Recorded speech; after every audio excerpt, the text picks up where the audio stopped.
안녕하세요. 뉴스기가입니다. 채널이 성장할 수 있도록 구독과 좋아요로 꼭 응원해주세요. 그럼 지금 바로 오늘의 주요 뉴스 시작합니다. 네, 여러분들 이렇게 만나 뵙게 돼서 반갑습니다.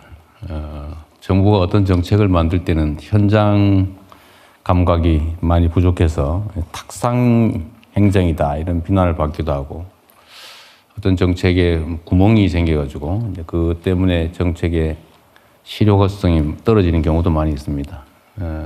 현장에 계신 여러분들의 의견들이 우리 정책 결정에 많이 반영될 수 있으면 좋겠고, 또 그 점에 여러분들이 많이 도와주셔서 감사드립니다. 모두가 아는 것처럼 대한민국에 여러 정책 과제들이 있긴 하지만, 그중에 저는 제일 중요한 게 역시 국민들의 먹고 사는 문제, 또 먹고 사는 문제의 가장 핵심 경제 문제라고 생각합니다. 지속적으로 성장하고 또 그 성장의 과실을 우리 국가 구성원 모두가 골고루 누릴 수 있는 그런 사회, 이를 통해서 또 지속 성장의 토대가 강화되는 그런 선순환 경제를 만드는 게 제일 중요한 일이 아닐까 생각합니다. 그리고 또 세부적으로 들어가 보면 우리는 국민들의 보유 자산의 아주 많은 부분이 부동산에 몰려 있죠. 그게 수도권의 집값 문제를 야기하기도 하고, 또 기업의 생산비를 증대시켜가지고 기업들의 생산성을 또 저하시키는 그런 문제를 낳기도 합니다. 결국 생산적 금융으로의 전환이라고 하는 게 국가 정책으로는 매우 중요한 우선순위에 있다는 생각을 저는 합니다. 코리아 디스카운트, 똑같은 주식인데, 똑같은 회사인데 한국증권거래소에 상장됐다는 이유로 할인받는 일이 지금 수십 년간 계속됐습니다. 이 원인이 뭐냐?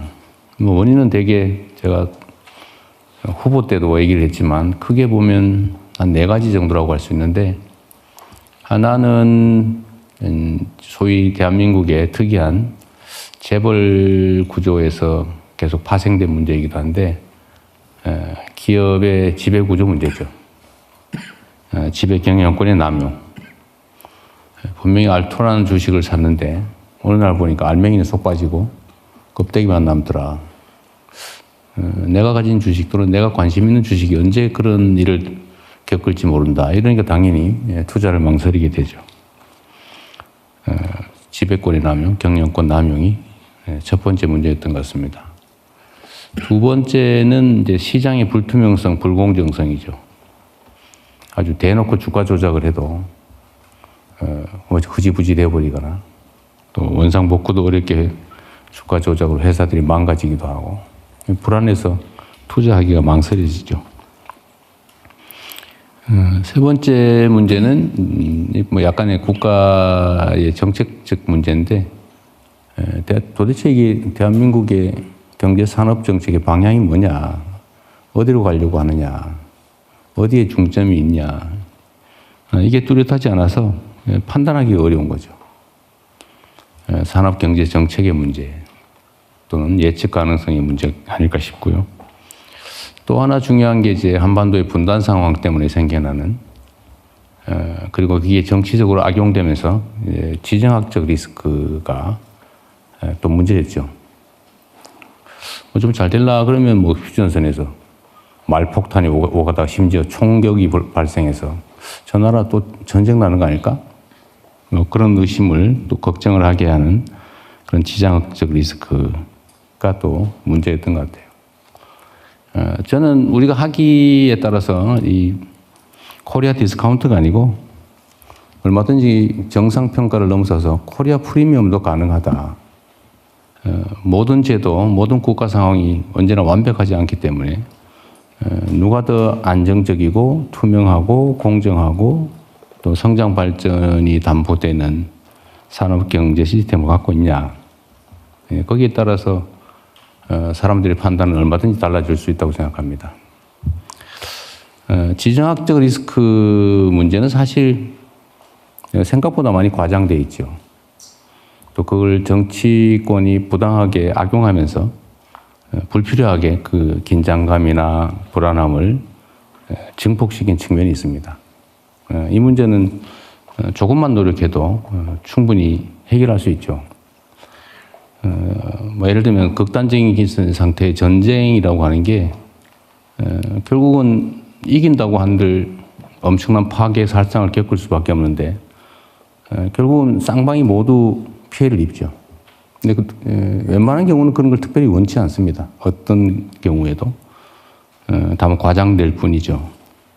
또 위험성은 우리가 제거해야 되는데 최근에 이제 전쟁 때문에 뭐 불안감이 증폭되긴 하지만 우리 대한민국의 방위력 수준은 아주 세계적 수준입니다. 예를 들면 뭐 국방비 지출 규모가 북한의 1.4배를 넘는다고 해요. 엄청난 거죠, 사실은. 그것 때문에 군사력 평가, 재래식 군사력 평가에서 세계 5위를 기록하고 있습니다. 그리고 엄청난 방위 산업들을 가지고 있죠. 그다음에 사실 국방력의 기본은 경제력인데 이 경제력은 사실 정말 비교할 수 없을 정도로 우리가 압도적이어서 사실 객관적으로 보면 문제될 게 거의 없죠. 지정학적 리스크는 상당히 과장된 측면이 있습니다. 우리가 조금만 노력하면 다 해결할 수 있죠. 산업경제정책도 마찬가지로 하기 따라서 얼마든지 저는 개선할 수 있다고 생각합니다. 이번 국민주권정부의 산업경제정책 방향은 아마 여기 계신 분들 포함해서 관심 있는 국민들 대다수가 대한민국 경제산업은 이런 방향으로 가려고 하는구나, 또 거기에 투자하는구나, 이런 걸 충분히 인지할 수 있을 만큼 방향은 명확합니다. 지금 또 고민해야 될 부분이 시장의 투명성과 공정성이죠. 주가 조작 폐가망신, 제가 그런 얘기 자주 하는데 실제로 그렇게 만들어야죠. 꿈도 꿀 수 없게. 그래서 제가 지금 공정거래위원회, 금융위원회 다 나와 있지만 하여튼 주식 시장에서 불공정 행위를 하는 것을 신고해서 예를 들면 주가 조작을 하면 이제 원금까지, 주가 조작에 동원된 원금까지 전부 몰수하는 걸 실제로 할 건데 부당이득 반환뿐만 아니라 이 금액에 총액 제한 없이 30%까지 우리가 포상금을 하기로 했고, 여기는 직접 가담한 사람도 포상을 하는 걸로 신고하거나 결정적 증거를 제시하거나 뭐 이렇게 하면 처벌도 감면해 주는 걸로. 뭐 이런 아주 뭐 좀 어떻게 보면 좀 심하다 싶을 정도의 이런 제도들, 또는 뭐 금감원 중심으로 그 조사 단속 인력도 대폭 늘리고 실제 선거도 나고 있기 때문에 이 문제도 그리 어렵지 않게 해결해 갈 수 있을 것 같아요. 그리고 첫 번째 지배구조 개혁 문제는 상법 개정이나 뭐 이런 정책적 조치들을 통해서 많이 개선되고 있지 않습니까? 결국 이런 이제 정부가 할 수 있는 조치들을 또 체계적으로, 안정적으로, 지속적으로 해 나가면 결국 시장에 대한 신뢰를 회복할 수 있을 것이다. 그러면 코리아 디스카운트가 아니라 이제 정상화 과정을 밟고 있는 중이고, 또 나아가서는 코리아 프리미엄도 얼마든지 가능하게 우리 만들 수 있을 것 같아요. 그런데 그럼 구체적으로 어떤 정책들이 필요한가? 뭐 입법이든 지침이든 아니면 정책이든 이런 것들을 이제 다 찾아봐야죠. 그래서 오늘은 그런 제안들 또는 뭐 정부가 만들고 있는 정책들에 대한 장단점이나 아니면 뭐 문제점이나 이런 것들을 오늘 한번 같이 검토해 보실 텐데요. 좋은 제안 많이 해주시기 바랍니다. 네, 대통령님 말씀 잘 들었습니다. 감사합니다. 그만하라 이 말이죠. 죄송합니다. 조금만 더 합시다. 네. 사실 지금까지 드러난 개선 과제들은 많아요. 예를 들면 오늘도 뭐 그런 얘기 있을 텐데 지금까지 얘기된 것들 중에 어떤 부실한 상품들을 좀 정리하자.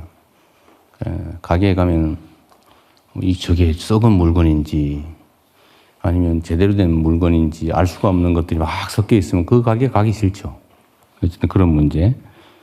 또는 벌써 상장돼 있는, 거래하고 있는데 거기서 뭘 또 일부 떼가지고 또 상품을 만든다든지 이런 중복 상장 문제도 그렇고. 뭐 이외에 아주 다양한데, PBR, 주당 순자산 비율이 0.34밖에 안 돼가지고 당장 청산해도 그 사모아가지고 청산하는 게 훨씬 한 2배 정도 남는 이런 상황도 비정상이잖아요. 이런 걸 개선하는 거. 하여튼 거래 시스템을 좀 정리해서 많은 사람들이 자유롭게 편하게 시장에 참여할 수 있게 하는 게 중요하지 않을까 싶은데 그 외에도 해야 될 것들은 많죠. 특히 현장에서 필요로 하는 것들이 어떤 게 있는지를 많이 모아보면 좋겠다는 생각이 듭니다. 하여튼 자본시장이 정상화되고 활성화되는 것은 대한민국 경제의 또는 산업의 발전에 정말로 중요한 요소라는 생각이 듭니다. 그리고 제가 지금 최근에 각별히 관심 갖고 있는 과도한 부동산 집중에 따른 문제, 이 문제도 사실은 상당 정도 완화할 수 있지 않을까 생각을 합니다. 그리고 최근에 전쟁 때문에 주가가 폭락했다가 지금 등락을 거듭하고 있는데 모든 이런 이제 양면이 있죠. 사실 작년에 2,500~600선에서 정말로 쉬지 않고 조정도 하면 조정 없이 6,000 중반대까지 올라갔는데 사실 매우 불안한 느낌을 가지고 있었지만 어쩌면 하나의 계기로 좀 이렇게 다지는 그런 과정을 겪고 있는 것 같기도 합니다. 어쨌든 국가적 위기도 우리가 잘 이겨내야 되겠지만 내부적으로는 이럴 때야말로 필요한 조치들을, 필요한 개혁 과제들을 잘 해결하는 것이 새로운 출발을 준비하는 길이라는 생각이 들어요. 아주 허심탄회한 제안 부탁드리고요. 미리 만들어 놓은 자료를 제가 다 읽어봤는데 이 중에 하나, 이것도 한번 이따가 토론을 한번 해주시면 좋을 것 같아요.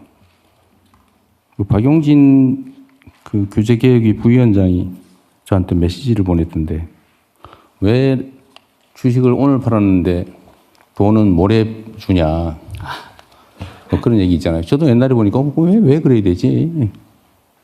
그게 아마 미수거래하고도 좀 관계가 있을 것 같긴 한데 그 돈 없이 이틀 동안 살 수 있는 그거하고도 관계가 있을까 싶긴 한데 나중에 누가 설명 한번 해주시면 좋겠고요.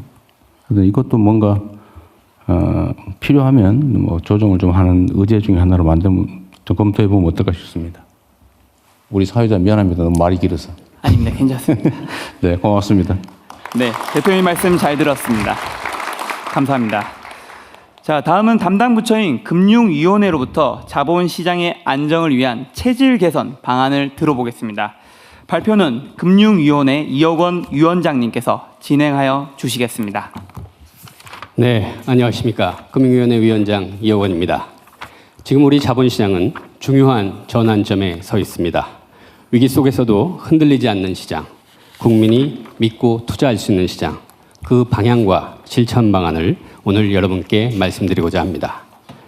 대통령님께서 취임 이후 첫 현장 행보로 한국거래소를 방문하셨습니다. 그것은 단순한 방문이 아니었습니다.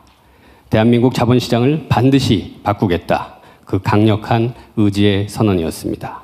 그 이후 말이 아니라 행동이 이어졌습니다. 주가 조작 근절 합동대응단이 출범했고 1호, 2호, 3호 주가 조작 폐가망신 사건을 연이어 적발했습니다. 또한 1차, 2차, 3차에 걸친 상법 개정 등 과감하고 신속한 제도 개선이 이루어졌습니다. 여기에 더해 기업들의 견조한 영업 실적도 뒷받침되었습니다. 그 결과 시장에서는 분명한 변화가 나타나고 있습니다. 기대가 현실이 되고 있습니다. 하지만 이러한 변화는 종착지가 아니라 이제 시작일 뿐입니다. 여전히 해야 할 일이 많고 가야 할 길은 멉니다. 그리고 바로 지금 중독말 지정학적 충격이라는 또 하나의 시험대를 맞고 있습니다. 경제는 심리이고 주식시장은 그 영향을 더 크게 받습니다. 불안이 커지면 시장은 쉽게 흔들릴 수 있습니다. 그래서 지금 정부의 첫 번째 목표는 분명합니다. 최고 수준의 경각심으로 시장 안정에 총력 대응하겠습니다. 100조 원 플러스 알파 시장 안정 프로그램을 적극 가동 중이며 장기화될 경우에 대비해 추가 확대 방안도 이미 준비해 두었습니다. 가짜뉴스 유포, 시세 조정 등 시장 불안을 키우는 행위에 대해서는 무관용 원칙으로 엄정 대응하겠습니다.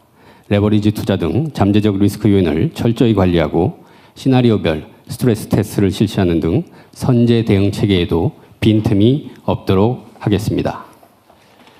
그러나 단기적인 시장 안정만으로는 충분하지 않습니다. 더 중요한 것은 자본시장의 근본적인 체질을 바꾸는 것입니다. 위기는 언제든 다시 올 수 있습니다. 중요한 것은 위기에 흔들리지 않는 시장 구조를 갖추는 것입니다. 신뢰, 주주보호, 자본시장 혁신, 투자 접근성 확대, 4가지 방향에서 그 길을 찾겠습니다. 자본시장의 발전을 통해 기업의 성장과 국민 자산이 함께 커지는 선순환 시장, 이것이 우리가 만들어가야 할 대한민국 자본시장의 방향입니다. 그래서 정부는 이번 위기를 기회로 삼아 자본시장 체질 개선을 위한 개혁 과제들을 과감하게 추진하겠습니다. 첫째, 국민이 믿고 투자할 수 있는 시장을 만들겠습니다. 주가 조작 세력은 끝까지 추적해 반드시 처벌하겠습니다. 주가 조작 세력의 저승사자인 합동대응단을 대폭 증원하고 통신조회권, 특사경 인지수사권 등 권한도 강화하겠습니다. 신고포상금도 상한을 없애고 부당이득과 몰수에게 최대 30%까지 지급하는 등 파격적으로 늘리겠습니다. 부실기업과 동전주는 신속하게 시장에서 퇴출시키겠습니다. 깨끗하고 투명하고 공정한 시장, 그 신뢰의 기반을 정부가 확실히 다지겠습니다. 둘째, 일반 주주 보호가 당연시되는 정상적인 자본시장을 만들겠습니다. 모회사와 자회사의 동시상장으로 일반 주주의 권익이 훼손되는 일이 없도록 구체적인 기준을 마련하고 엄격한 심사를 통해 중복 상장을 원칙적으로 금지하겠습니다. 기업이 낮은 주가를 방치하지 않도록 저 PBR 기업에 대해서는 리스트 공개 등 네이밍 앤 쉐이밍 방식을 통해 기업 가치 제고 노력을 촉진하겠습니다. 기관 투자자가 주주이자 감시자로서 역할을 할 수 있도록 스튜어드십 코드도 대폭 강화하겠습니다. 모든 주주의 권리가 공정하게 보장되는 시장, 그것이 정상적인 자본시장의 기본 원칙입니다. 셋째, 혁신기업이 성장할 수 있는 경쟁력 있는 시장 구조를 만들겠습니다. 코넥스, 코스닥, 코스피 시장이 차별성을 바탕으로 기업의 성장을 지원하여 혁신기업이 자본시장을 통해 지속적으로 성장할 수 있도록 하겠습니다. 특히 코스닥 시장은 성숙한 혁신기업과 성장 중인 스케일 기업 등 2개의 리그로 나누고 이동이 가능하게 하여 시장의 역동성과 경쟁력을 높이겠습니다. 모금자본 생태계도 대폭 강화해 나가겠습니다. 150조 원 규모 국민성장펀드를 통한 메가 프로젝트 투자와 초대형 증권사를 통한 모금자본 신규 공급을 통해 혁신기업 성장의 저변을 확대해 나가겠습니다. 넷째, 자본시장에 대한 접근성과 투자 기회를 확대하겠습니다. 국민 누구나 자본시장의 성장과 성과를 함께 누릴 수 있도록 국민 참여형 국민성장펀드 등 장기 투자 상품을 확대하고 다양한 국민 체감형 신상품도 출시하겠습니다. 외환 증권시장 제도를 글로벌 수준으로 선진화하여 외국인 투자도 더욱 촉진하겠습니다. 토큰 증권 제도화를 통해 디지털 자본시장이라는 새로운 투자 기회도 열어가겠습니다. 위기에 강한 자본시장, 국민이 믿는 자본시장, 정부는 시장 안정과 체질 개선을 통해 우리 자본시장이 기업의 성장과 국민의 자산 형성을 함께 이끄는 세계적인 수준의 자본시장으로 발전해 나갈 수 있도록 막중한 사명감을 가지고 과감하고 흔들림 없이 실천해 나가겠습니다. 감사합니다. 네, 위원장님 말씀 잘 들었습니다. 정부의 시장 안정을 위한 노력과 함께 정책 방향성에 따라 우리 자본시장의 체질을 어떻게 근본적으로 바꿔가려고 하는지 한눈에 이해가 되는 것 같습니다. 이제 우리 자본시장에 실제 참여하는 현장의 목소리도 들어봐야 할 텐데요. 오늘 토론이 밀도 있게 이루어지기 위해 참석자분들의 그룹이 4개로 나누어져 있으며 그룹별로 구별하기 쉽게 색깔이 지정되어 있습니다. 대통령님을 기준으로 우측평부터 개인 및 기관 투자자는 빨간색, 전문가는 보라색, 기업은 초록색, 정부 및 유관기관은 파란색입니다. 대통령님을 비롯하여 참석자분들께서는 저는 뭔 색깔이에요? 파란색이요? 아, 요렇게? 네, 이 점을 참고하시면 토론 시에 발언자가 어떤 그룹에 속해 있는지 쉽게 알아보실 수 있을 거라 생각됩니다. 1부 위기에 강한 시장, 증시 상황 진단 및 대응 과제. 오늘 토론의 일부는 중동 리스크와 유가 충격에 따른 우리 증시의 변동성을 진단하고 대응 과제를 토론하기 위한 시간입니다. 최근 촉발된 중동 사태의 여파로 한국 경제 역시 증시 변동성도 커진 상황인데요. 증시에 대한 최고 전문가분들께서 현 상황에 대해서 어떻게 진단하고 계시는지, 우리 자본시장의 기초 체력은 어떻다고 보시는지 들어보는 것으로 본격적인 토론을 시작해 볼까 합니다. 우선 전문가 그룹에서 의견을 들어보도록 하겠습니다. 현 증시에 대해서 의견을 말씀 주실 분은 손을 들어주시기 바랍니다. 네, 골드만삭스의 정구현 서울 리서치 총괄 전무님 말씀 부탁드립니다. 네, 감사합니다. 일단 그 중동 사태 그리고 유가 급등하면은 이제 많은 투자가분들이 2022년 러우 전쟁 때 그 사태, 그리고 이제 좀 더 올라가면 2008년 금융위기 전에 유가가 그때 뭐 $150까지 올라간 것 같은데, 기억하면은 그 당시에 한국 경제와 한국 시장이 어떤지를 보고 일단은 이제 판단하게 됩니다. 그래서 한국은 아무래도 에너지를 수입하는 국가이기 때문에 일단 그 유가 충격에 취약하다는 거는 일반적으로 알려져 있는데, 저희들이 분석을 해보면은 2022년과 비교를 해보면은 그 이후에 한국 경제의 그 대외 기초 체력, 대외적으로 봤을 때는 훨씬 더 건강해졌다 그럴까요? 그래서 구체적인 예를 들면은 반도체 수출 같은 경우에는 2022년에 비해서 3배 정도 늘 거라고 저희들은 보고 있고, 한 3,800억 불 정도 보고 있는데, 작년에 비해서도 2배 이상 증가하는 겁니다. 그러니까 결국은 AI 붐에 가장 수혜받는 나라 중에 하나가 한국이니까, 유가가 급등한 상황이 낮지만은, 그리고 사실 불확실성이 많지만은 2, 3년 전에 비해서는 한국의 대외 경제 체력은 뭐 2배 이상으로 좋아졌다. 그래 그게 구체적으로 말하는 것은 경상수지를 많이 보는데, 경상수지를 보면은 작년에 1,250억 불이었으니까 역사적으로 최고 많은 액수였는데, 저희들이 올해 계산하면은 유가가 올해 뭐 사실 어떻게 될지 뭐 시나리오가 많긴 한데, 그 시나리오별로 분석해 보면은 2022년 같이 $100 수준, 평균 $100. 평균 $100니까 뭐 $150도 올라갔다가 후반으로 가면 진정되면은 뭐 $70, $80, $90로 하더라도 평균 $100 정도가 2022년 수준이었는데, 평균으로는 그 정도 되더라도 한국의 경상수지 흑자는 2,000억 불 이상이니까 작년에 거의 2배입니다.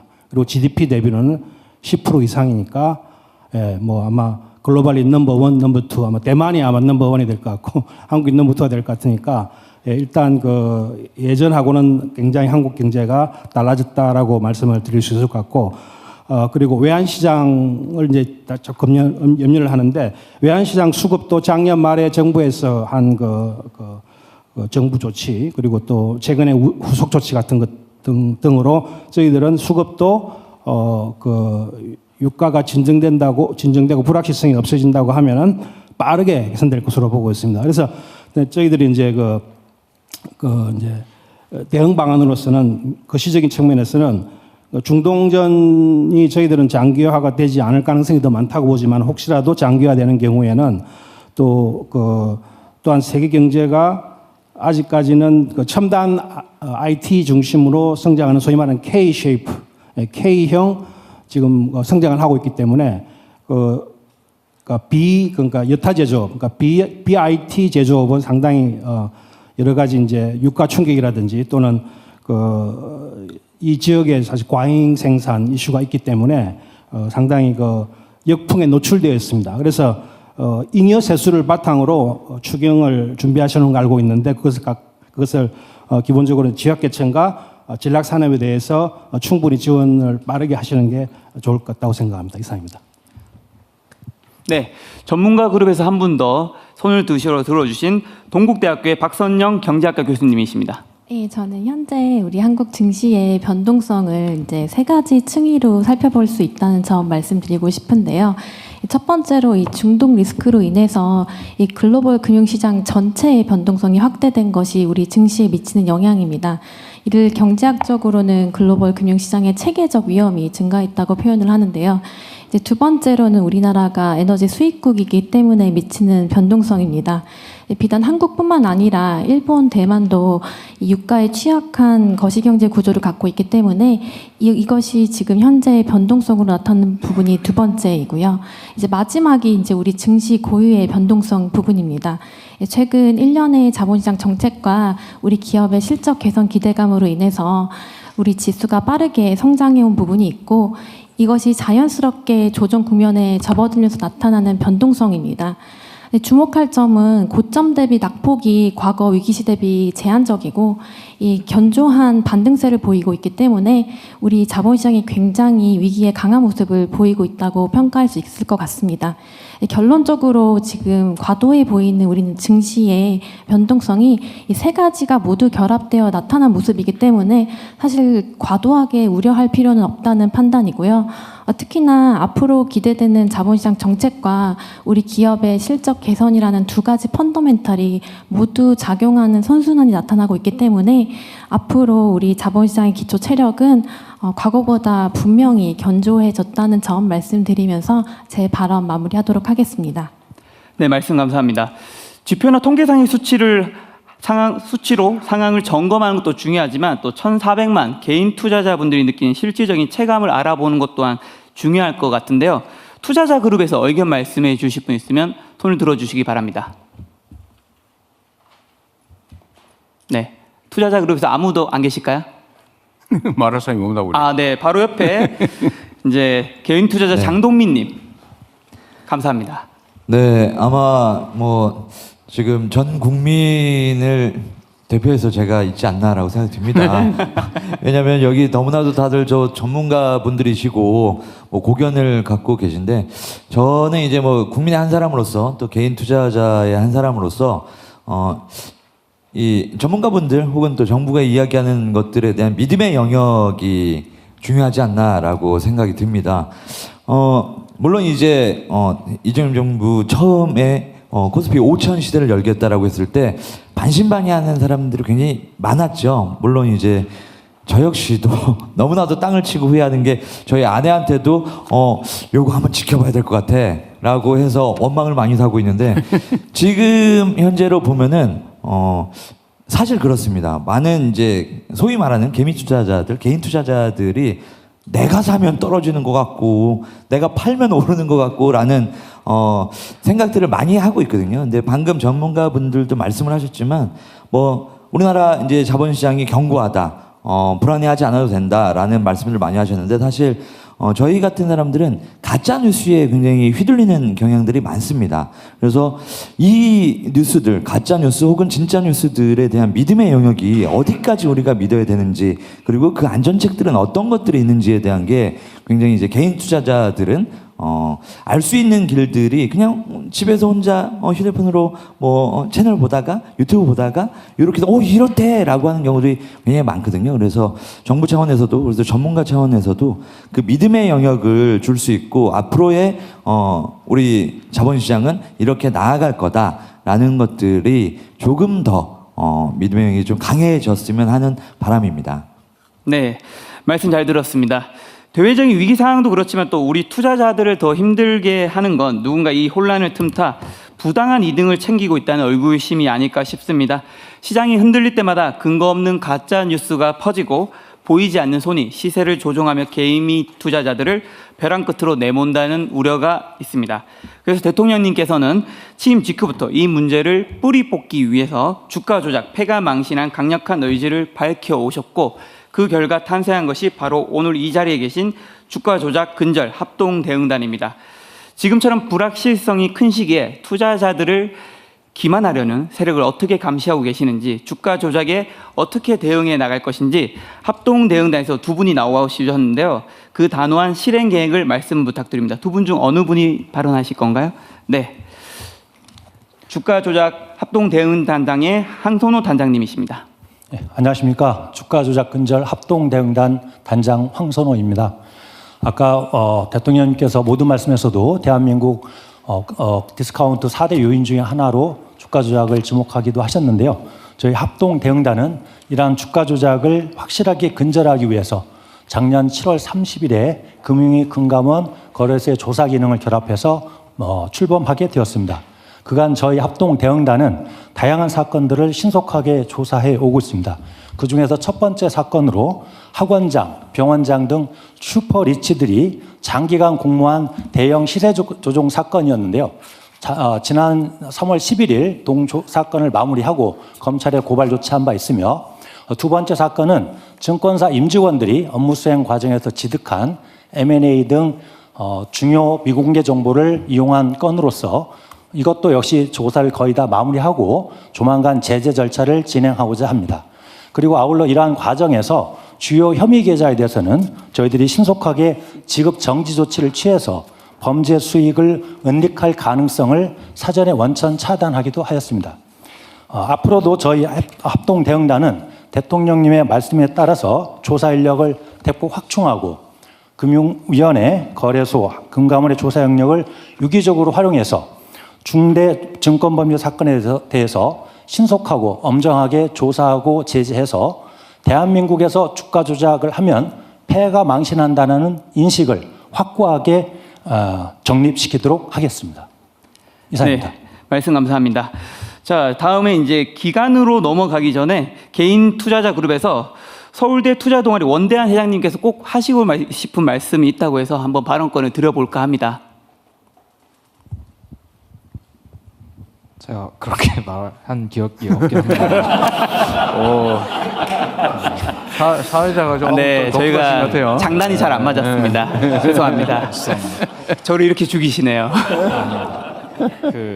사실 아까 개인 투자 대표로도 말씀을 잘 해주셔가지고 저는 그 거버넌스 이슈 관련해서 이따가 발언을 하고자 했었는데 이따가 다시 그 입으로 넘어가서 말씀하겠습니다.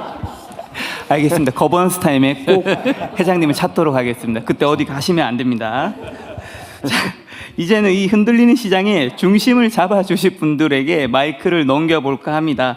대변수로 시장이 요동칠 때 단기적인 흐름에 휘둘리지 않고 중장기적 관점에서 든든한 버팀목을 해주는 것이야말로 기관 투자자들에게 부여된 가장 큰 사회적 책임이 아닐까 싶습니다. 혹시 참석하신 기관 투자자분들 의견을 말씀해 주실 분이 계실까요? 네. 삼성자산운용의 김우석 대표님. 네, 안녕하십니까. 삼성자산운용 김우석입니다. 먼저 24년 말에 저희 주가가 2,400 그리고 지난 2월 달에 6,300을 찍었습니다. 사실은 너무 빠른 로켓 상승이었고 예전에는 감히 상상도 못할 일이 벌어졌습니다. 이로 인해서 많은 이제 우리 개미 투자자분들이 주식시장 안 하면 이제 나는 포모인가 이런 걱정도 많이 했고, 또 투자하신 분들은 지금 이게 변동성이 너무 심한데 어떻게 내 수익을 계속 지속적으로 우상향하게 만들까 이런 고민을 하는 걸로 알고 있고, 또 때마침 또 이란하고 또 이슈가 생기는 바람에 주식시장이 이제 좀 다지는 계기가 되는 것 같습니다. 기관 투자자로서 우리 개인 투자자들한테 제가 제언을 하나 드린다면 축적 시간의 힘과 복리의 힘을 좀 이용해 보면 어떨까 이런 생각을 해봅니다. 저희가 이제 사실은 시간과 복리의 힘, 이 축적의 힘은 S&P 500만 옛날에 많이 얘기를 했었는데 이제는 개인 투자자들이 더 많이 시장으로 들어왔습니다. 작년 4분기에 국내 개인 순매수가 6조였는데 올해 1분기 아직 끝나지도 않았는데 한 16조로 거의 한 10조가 늘었고요. 작년 4분기 해외 개인 순매수는 8조였는데 올해 1, 3월 아직 끝나지는 않았지만 4조로 반토막이 났습니다. 그래서 제가 감히 이제 말씀을 드린다면 조금은 우리가 좀 시간을 길게 보고 좀 분산 투자, 장기 투자를 해야 되는데, 그렇게 하기 위해서는 저는 뭐 ISA나 지금 좋은 제도가 많은데 연금 계좌 이런 데를 통해서 그러니까 먼슬리 투자를 하면 어떨까 이런 제안을 좀 해봅니다. 그렇게 하면 빠지면 더 사면 되고 또 뭐 누리면 결국 어큐뮬레이트 된 어떤 수익률을 창조를 할 수 있기 때문에 한 10년간 대한민국 경제를 믿고 투자를 해보면 훨씬 더 담담하게 의연하게 이 변동성에 좀 대처를 하지 않을까 이렇게 생각이 들고요. 기관 투자자로서 자산운용사는 조금 더 좋은 상품 그리고 장기하고 분산 투자가 가능한 상품을 만들어서 대한민국 자본시장 활성화 단단한 데 일조를 하도록 하겠습니다. 이상입니다. 네, 말씀 감사합니다. 바로 옆에 계신 미래에셋 자산운용의 이준용 부회장님께서 발표가 끝나자마자 손을 드시면서 저를 보셔서 발언권을 드려야 될 것 같습니다. 시장 변동성에 대해서 말씀을 많이 해주셨는데요. 뭐 지정학적 이벤트의 단기적인 이슈라는 거는 다들 동의하시는 것 같고, 저희가 ETF 운용사로서 ETF 시장 자금 흐름을 보면서 좀 말씀을 드리면은 제가 이제 시장에 있으면서 98년 저희 IMF도 겪어봤고, 뭐 9.11 사태도 겪어봤고, 2007년에 또 미국 금융위기도 겪어봤는데 그때와는 좀 다른 모습이. 투자자들이 그때는 이슈가 발생을 하면 시장을 이탈을 했습니다. 그런데 지금은 방식을 바꾸고 있다라는 생각이 듭니다. 저희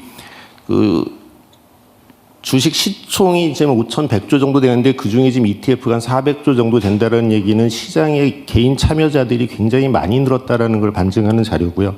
실제로 지금 앞에 우리 김 사장님이 말씀해 주셨지만 2월 말까지 이란 사태 전까지는 일주일에 ETF 자금이 한 4조 정도 순매수가 있었는데 전쟁이 나서는 저희가 순매도를 예측을 했는데 순매수 1조로 줄긴 줄었지만 관망을 하는 정선으로 투자자들이 매우 현명한 대응을 했습니다. 그리고 뭐 ETF 시장의 특성상 투명하고 그리고 시장에서 거래가 된다는 부분 때문에 제가 보기에는 완충작용을 좀 하고 있다고 봅니다. 그래서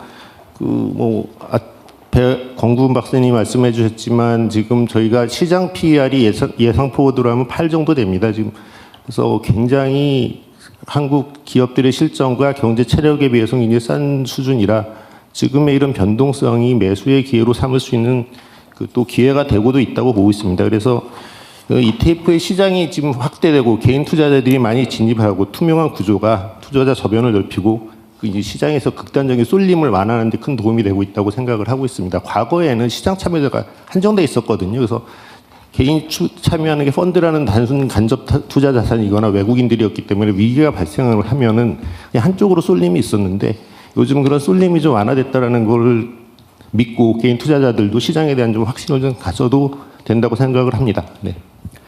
네, 말씀 잘 들었습니다. 이번에는 대외 리스크로 비용은 오르고 투자 심리는 위축되는 상황에서 우리 기업들의 목소리도 들어보도록 하겠습니다.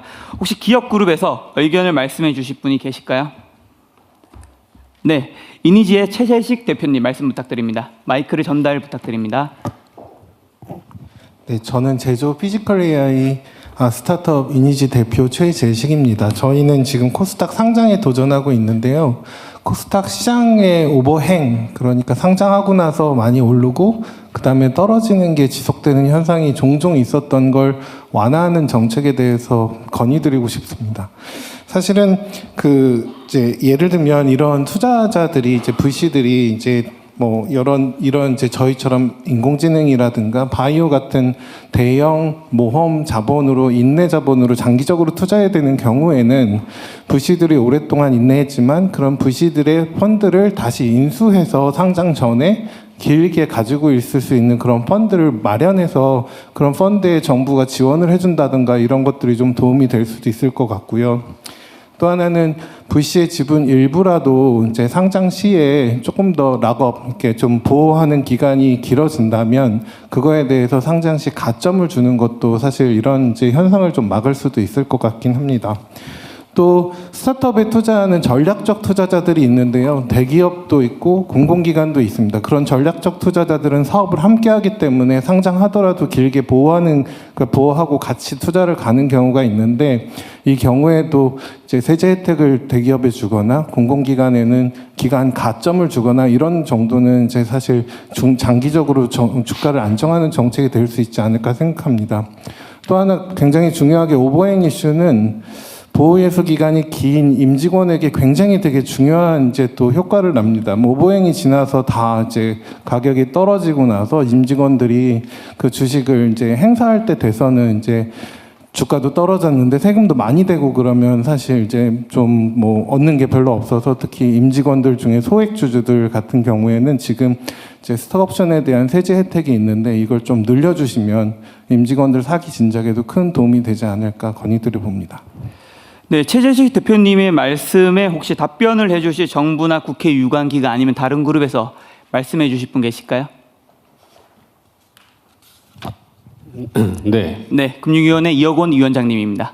네, 말씀 주신 대로 우리는 그 상장을 하면 상장 자체가 목적이 돼서 바로 거기서 털고 나온다든지 그다음에 주가가 오히려 급락한다든지 사실 상장은 하나의 단계인데 그 상장을 통해서 기업이 계속해서 성장하고 그다음에 공개적으로 시장에서 평가받는 이런 계기인데 아마 이제 그런 구조가 약간 취약한 부분이 있어서요. 말씀 주신 대로 첫 번째 VC 같은 경우는 지금 보면은 자발적 락업 자기가 스스로 보호 예수 기간을 길게 한다든지 그럴 때는 말씀 주신 대로 상장 심사 과정에서 질적 평가할 때 가점을 주는 그런 제도도 있고요. 그다음에 VC 같은 경우 투자 기간이 2년 미만인 경우에는 최소한 1개월 보수 예수가 또 의무화되는 그런 제도들이 있습니다. 그래서 그런 부분도 다시 한번 더 챙겨보도록 하겠고요. 말씀 주신 대로 이제 그 상장 전에 결국 IPO만 이게 결국은 그 투자자들 회수 수단이 되는 게 아니라 M&A라든지 그다음에 회수 시장이라든지 이런 것들이 더 발달돼야 된다. 굉장히 주문들을 많이 해주셔갖고요. 저희들이 이 부분도 많이 신경을 쓰고 있습니다. 그래서 산업은행이라든지 이런 쪽에서 지금 2조 원 규모의 회수시장 펀드를 통해서 그것들을 활성화하고 있고요. 오늘 나오신 아마 벤처 투자 펀드 우리 대표 이대희 대표님께서도 말씀하시겠지만 모태펀드라든지 이런 쪽에서도 아마 회수시장 이런 쪽을 활성화하기 위해서 저희들이 여러 가지로 고민을 하고 있습니다. 그리고 말씀 주신 이제 대기업들이 이제 전략적 투자자로 들어올 때 이런 부분에서 이제 세제 지원해주는 부분 같은 경우는 지금도 M&A 활성화를 위해서 대기업 같은 경우 이렇게 기술 기업들 인수할 때는 투자 세액 공제를 제가 기억하기는 한 5%인가 굉장히 높은 수준으로 해주고 있습니다. 그리고 아마 그때 이제 보유 기간을 말씀하신 대로 좀 장기로 가면 더 차등해서 주고 있는데 그런 측면에서도 한번 더 강화할 부분들이 없는지 그 한번 세제 당국이랑 한번 협의해 보도록 하겠습니다. 네, 그리고 행사에 앞서 이제 대통령님께서 말씀해 주신 질의사항 왜 주식을 팔고 난 다음 이틀 뒤에 돈이 들어오는지에 관해서 답변 주실 수 있는 분, 이틀 뒤에 돈이 들어온 이유와 그리고 만약 그걸 해결할 수 있는지, 해결할 수 있는 방법이 있다면 해결책을 나온 뒤에 부작용은 없는지 혹시 말씀이 가능하신 분이 계실까요? 네, 한국거래소의 정은보 이사장님입니다. 예, 저희가 지금 T+2로 청산 결제를 하고 있습니다. 그 관련해서는 우선 그 회원사들이 상호간의 청산이란 작업을 통해서 서로 최종적으로 주고받아야 될 금액들을 결정을 하고 그걸 최종적으로 지급을 함으로써 그 결제 과정이 끝나게 됩니다. 그런데 작년에 미국에서는 그거를 T+1로 고쳤습니다. 그래서 하루를 단축을 했고 우리 그 크립토커런시 시장에서는 그 거래와 즉시 지급 결제가 동시에 이루어집니다. 그래서 저희도 유럽에서는 내년 2027년 10월부터 T+1로 변경을 추진을 하고 있습니다. 저희도 유럽과 같이 보조를 맞추기 위해서 T+1로의 그 결제주기 단축을 현재 열심히 준비를 하고 있습니다. 그래서 나중에는 결국은 우리가 블록체인 기술에 의한 그런 그 거래가 이루어지고 한다 그러면 결국은 청산 결제 과정이 과정이 이제 없어질 거고 바로 즉시 지급이 이루어지는 그러한 그 아마 청산 결제 과정으로 결국은 이제 최종적으로 변모할 거라고 그렇게 생각합니다. 그런 이 지급 결제에 대한 절차적인 문제를 저희도 계속적으로 국제적 동향을 잘 파악을 해서 절대로 늦지 않고 오히려 선제적으로 청산 결제가 이루어질 수 있도록 그렇게 준비해 나가겠습니다. 네, 말씀 감사합니다. 지금까지 일부 토론을 통해 중동발 리스크와 관련해 우리 자본시장의 현황을 점검하고 대응 과제에 대한 이야기를 나누어 보았습니다. 정부의 시장 안정을 위한 단호한 대응 의지가 시장에 아주 든든한 신호가 되었을 것으로 생각합니다. 그렇지만 우리가 여기서 멈춰서는 안 되겠죠. 시장의 진정한 안정과 정상화는 앞으로 시장 자체가 얼마나 단단해지느냐, 펀드멘탈에 달려 있습니다. 근본적인 체질 개선의 시간입니다. 이제 토론의 2막을 열어보겠습니다. 주제는 국민이 믿고 투자하는 시장, 코리아 프리미엄을 위한 과제입니다. 2부 토론의 첫문은 그간 코리아 디스카운트의 핵심 요인으로 지적되어 왔던 주주가치 훼손과 투자자의 시장 신뢰 문제에 대해 논의하는 것으로 시작하고자 합니다. 이를 개선하기 위해 3차례의 상법 개정 등 여러 정부 정책도 이어졌었는데요. 현장에서는 어떤 평가를 내리시는지, 어떤 과제들을 더 풀어나가야 할 것인지 말씀 부탁드리겠습니다. 의견을 말씀 주실 분은 손을 들어주시기 바랍니다. 네, 신영증권의 김학균 리서치 센터장님. 예. 일반적으로 저는 우리 정부가 주식시장의 단기적인 흐름에 대해서는 너무 강박을 갖지 않으셔야 된다고 생각합니다. 예를 들어서 중동 사태, 그럼 우리가 통제하기 힘든 리스크가 존재하고 또 주식이라고 하는 건 굉장히 개방된 자산이거든요. 근데 우리가 중동 사태 이후로 보면 한국 시장이 3월 이틀 많이 빠졌지만 지금은 오늘 올라온 거 생각하면은 일본, 프랑스보다 덜 빠진 것 같습니다. 그러니까 떨어질 때 남들보다 덜 떨어지고 또 남들 올라갈 때 많이 올라가고 이런 시장이 본질적으로 중요한데 여기서 지배구조가 저는 가장 핵심적인 문제라고 생각합니다. 장기적으로 주가가 올라가는 나라를 보면요. 신흥국 없습니다. 다 선진국입니다. 선진국이 다른 의미라기보다는 주식이라고 하는 거는 무형의 소유권이고요. 또 일종의 재산권입니다. 내가 어떤 기업의 주식을 산다고 해서 그 기업의 경영에 참여하지 않지만 기업하는 사람들이 주주들을 대우해줘야 주가가 올라가는 거거든요.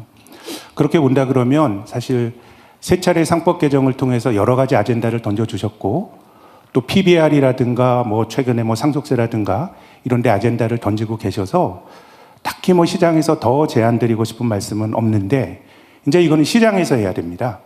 사실 크게 보면 상법 개정을 하고 특히 이사충실 의무 같이 들어왔는데 내 돈을 걸고 하는 투자를 일일이 법에 물어볼 수는 없습니다. 다 시장에서 주주도 좀 열심히 하고 상장사를 또 신경을 써야 되는데 다만 이제 법을 하시는 입장에서는 계속해서 그런 것들을 좀 강조해 주셨으면 좋겠습니다. 저는 이미 세상이 바뀌는 걸 느끼거든요. 기업들이 어떤 행동을 하는데 주주들의 사실 눈치라기보다는 당연한 거죠. 사업할 때 주주들에게 손을 벌려서 자금을 받았으면 너무도 비정상의 정상화가 되고 있는 것인데요. 그래서 새로운 아젠다를 발굴하신다라는 의미보다는 그런 것들을 계속해서 반복 강조해 주시고 또 민간에서는 그걸 받아서 하게 되면 제 생각엔 우리 자본시장이 작년에 상법 개정 이후로 정말 누구나 투자하기 좋은 그런 획기적인 이정표가 만들어졌다고 생각합니다. 이상입니다. 네, 말씀 잘 들었습니다. 발표가 끝나자마자 바로 뒤에서 손을 들은 분이 계셔서요. 모건 스탠리의 서울 석준 부문장님 말씀 부탁드립니다. 네, 안녕하십니까. 좀 말씀드리고 싶은 게 좀 수치적으로 좀 말씀드리고 싶은 게 있었는데요. 우리나라의 ROE를 보게 되면은 지금 한 8에서 8.5% 정도 됩니다. 평균 좀 10년을 봤을 때. 그리고 우리나라를 항상 투자자들이 이제 일본이랑 비교를 하는데 일본 같은 경우는 ROE가 좀 차이는 안 납니다. 근데 차이가 나는 게 ROA가 우리나라가 사실 더 높습니다. 1.9%. 그리고 일본은 1.7%. 그럼 차이가 어디서 난다 그러면은 2에서 차이 나는 겁니다. 그냥 자본입니다. 자본 효율성이 좀 떨어지는 부분이고요. 그리고 아까 대통령께서 말씀하신 부분이 있는데 할인 요인 중에서 저는 하나 더 추가를 한다 그러면은 우리나라 시장은 경기 순환적인 좀 면모가 있습니다. 그러니까 세계 경제가 성장을 할 때 사실 ROE가 많이 올라가고 또 이제 둔화되면 또 내려오고. 근데 이번 그 시장 움직임을 봤을 때 참 긍정적인 게 우리나라가 여러 테마들 AI 그리고 다극화된 세계 그리고 에너지 전환 이런 모든 테마들에 굉장히 잘 포진되어 있습니다. 그래서 제가 여기서 말씀드리고 싶은 거는 사실 기업 지원 부분이 좀 필요한데요. 그러니까 ROA는 기업의 몫인데 ROA를 도와줄 수 있는 부분은 정부의 정책이라고 봅니다. 그래서 여기서 저희는 이제 방산을 보면서 우리나라가 왜 경쟁력이 있냐라는 거를 4C라고 얘기를 하는데요. 하나는 코스트, 비용. 그리고 하나는 캐파시티가 많다. 그리고 세 번째는 컴패티블하다. 근데 하나를 더 추가하면은 컬래버레이션이 필요하다고 봅니다. 더 이상 이제 우리나라가 이제 기업들이 글로벌 경제에서 이제 경쟁을 하면서 콜래버레이션이 필요합니다. 그거는 정부 그리고 기업 또 같이 필요한 거 같다고 생각하고요. 이에 대해서 좀 말씀드리면은 사실 주주 환원에서는 배당도 중요하지만은 신규 자사도 중요합니다. 그래서 지금 같은 경우는 배당에 대한 지금 세제 지금 개편은 됐는데 사실 자사주에 대해서는 아직까지 조금 부족하지 않나 이런 생각이 들고요. 또 하나 부분 뭐냐면은 우리 나라의 이제 뭐 투자자 군이 조금 더 이제 외국인들도 조금 더 이제 다각화되는 걸 원하고 있습니다. 그냥 개인 투자도 그렇고 국내 투자도 그렇고 그래서 좀 다변화를 좀 원하고 있고요. 그리고 마지막으로 하나 또 말씀드리면은 저는 사실 프리미엄이 갈 수 있다고 생각을 합니다. 그리고 오늘도 사실 보고서가 나왔는데요. 근데 거기서 이제 필요한 부분은 ROE를 올려야 되는 부분인데 ROA랑 E랑 같이 나가기 위해서는 여러 정책들이 필요하지만은 그게 좀 어떻게 보면은 그 지금 좀 전에 말씀드렸지만은 지금 얘기하고 있는 부분을 모멘텀만 유지해도 저는 가능하다고 봅니다. 여기서 마치겠습니다. 그 자사주 얘기를 좀 자세히 해보세요. 그냥 자사주 얘기만 하고 넘어가셨는데. 예, 사실 이제 지금 자사주 같은 경우는 이제 기존 자사주에 대해서는 지금 이제 그 소각을 해야 된다는 부분 나왔던데요. 이전 사실 그 2024년 그 하반기 봤을 때 그때는 주주 환원율에 대해서 이제 세대 개편이 있었습니다. 지금 같은 경우는 배당만 있는데요. 예를 들어 이제 자사주를 하는 데 있어서 어떤 뭐 세제 혜택이든 다른 혜택이 자사주 있으면 취득 소각을 해라. 예, 맞습니다. 있는 거 소각만으로는 안 되고 추가 취득해서 소각해라 그 말이에요? 소각이 아니라 이제 어떤 유인을 하는 거죠. 더 많이 할 수 있게 그런 이제 어떤 혜택이든 그런 부분들 제공하는. 자사주 취득 소각을 좀 권장하는 게 좋겠다 그 말이에요? 네, 아까 굉장히 많은 분이 손을 들어주셨는데, 네, 서스틴베스트의 유영재 대표님 발언 부탁드립니다. 예, 저는 ESG 평가하고 의결권 자문을 하는 서스틴베스트의 유영재입니다. 아까 우리 대통령님께서도 강조하셨습니다만 우리 시장의 가장 큰 문제 중에 하나가 또 우리 또 앞서서 박 교수님도 말씀하셨습니다만 저는 변동성 문제라고 생각합니다.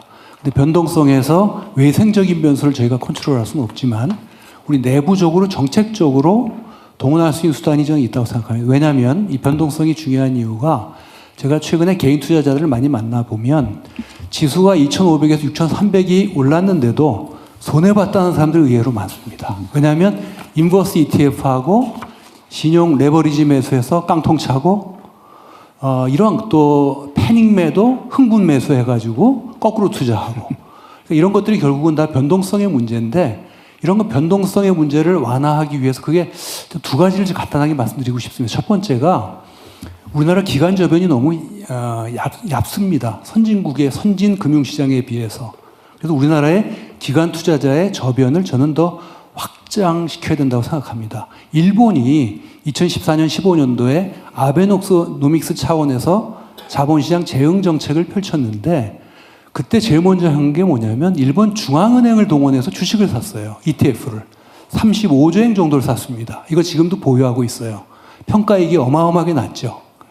또 일본의 그 전 세계 공적연기금은 GPIF라고 있는데 여기에 일본 주식 비중을 12%에서 25%로 더블로 늘렸습니다. 그러니까 우리나라도 최근에 국민연금의 영향력이 너무 커서 조금 유연하게 자산 배분을 하는 거로 알고 있습니다만 저는 더 높여야 된다고 생각합니다. 우리가 고갈 문제 앞으로 40년, 50년 후의 문제를 지금부터 땡겨서 고민할 필요가 없다고 생각합니다. 두 번째, 기관 투자자들이 확충되는 것도 좋지만 기관 투자자들의 가장 큰 역할은 장기 자본 역할을 하고 인내 자본 역할을 해주는 거고 또 시장의 유동성을 좀 쟁여주는 역할을 해야 되는데 우리나라 기관 투자자들이 그런 역할을 하고 있는지 지금 의문부호를 가질 때가 많습니다. 일종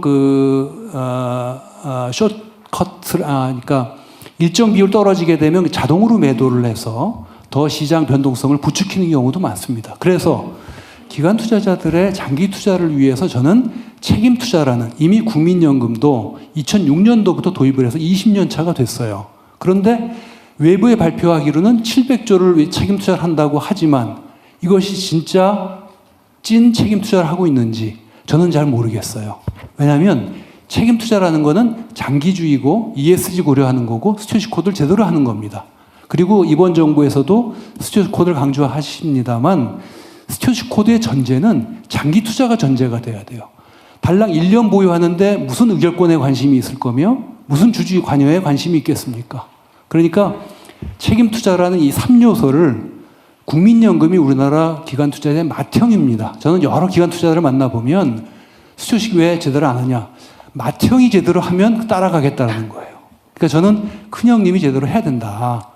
일본을 벤치마크할 필요가 있는데 일본도 역시 2014년 15년도 아베노미스 하면서 GPIF라는 후생 연금을 앞세워서 거기 CIO를 앞세워서 CIO가 일관되게 강조한 것이 뭐냐면 장기 투자고 ESG 고려해야 되고 스튜어디십 고려하고 지배구조 개선해야 된다. 그리고 GPIF가 또 뭘 했냐면 기업과 투자자의 플랫폼 역할을 했어요.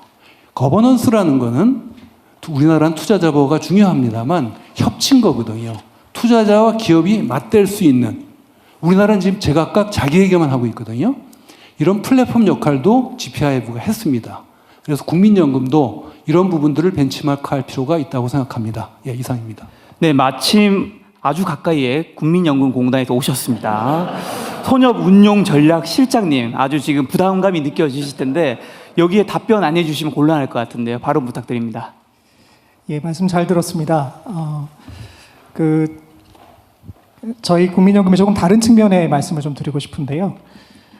상법 개정이 3차에 걸쳐서 일어났는데 저희가 2024년까지 상법 개정이 일어나기 전에 2024년까지의 각 나라의 주가를 분해를 해봤습니다. 근데 그 과정에서 장기 수익률을 가지고 분해를 해봤는데 그 과정에서 이제 굉장히 특징적인 것을 발견하게 되었는데요. 그 부분은 주식수라고 하는 요인이었습니다. 그러니까 이제 주가를 견인하는 여러 가지 요인들이 있었는데 그 중에서 주식수라고 하는 요인이 각 국가별로 굉장히 큰 편차를 가지고 있었습니다. 이 상법 개정 전까지 국내 한국 같은 경우에는 그 효과가 매년 마이너스 3%를 차지하고 있었습니다. 연평균입니다. 그리고 그 크기가 제일 마이너스로 컸던 나라는 중국이었습니다. 마이너스 7%였고요. 그리고 그게 오히려 다른 선진국들 같은 경우에는 플러스 효과를 나타내고 있었습니다. 예를 들어서 미국 같은 경우에는 연평균 0.7% 플러스가 나고 있었고 일본 같은 경우 플러스 1.2%가 나고 있었고 유럽은 거의 0으로 밸런스를 맞추고 있었습니다. 근데 이 주식수라고 하는 요인이 무엇일까를 들여다보면 여러분들이 잘 아시는 것처럼 결국은 이게 지배구조 그리고 결국 이 대주주의 어떤 지배권을 강화하는 과정에서 일어나는 소액주주의 어떤 그 희석 이런 것들이 반영이 되었었다 이렇게 보여진다고 해석할 수 있습니다. 그런데 저희가 이제 상법을 개정한 이후에 지금 주가가 굉장히 많이 올랐는데요. 그 중에 절반은 상법 개정 그리고 절반은 반도체의 사이클이 작동을 했다고 믿고 있습니다. 그런데 이 상법 개정의 효과들이 이제 우리가 잘 알고 있는 PER이라고 하는 것이 조금 이제 학술적으로 보면 R-G분의 1이라고 하는 수식을 가지고 있습니다. 여기서 G라고 하는 것이 결국은 성장률인데요. 이 성장률이 우리나라 같은 경우에는 마땅히 포텐셜 GDP 약 2% 그리고 CPI 약 2%에서 약 4% 정도의 그로스가 나와야 정상인데 여기에서 주가 희석 요인이 매년 3%가 작동을 하면서 이게 1%로 줄어들었던 영향이 있습니다. 그런데 이 1% 그래서 R-G라고 하는 그 마이너스 G가 마이너스 4%가 아니라 1%였기 때문에 저희가 디스카운트가 심하게 됐던 것이었다고 저희는 해석하고 있고요. 이것이 이제 상법 개정을 통해서 예를 들어 유럽식으로 이게 밸런스를 맞아가는 과정으로 바뀌게 되면 마이너스 4로 다시 정상화가 되는 과정이 있을 수 있습니다. 그래서 이제 저희는 이 상법 개정의 효과가 이제 지금 주가 시장에 반영되어 있고 향후에도 이 상법 개정의 효과가 지속적으로 반영될 수 있도록 하는 것이 가장 중요하다 이렇게 보고 있습니다.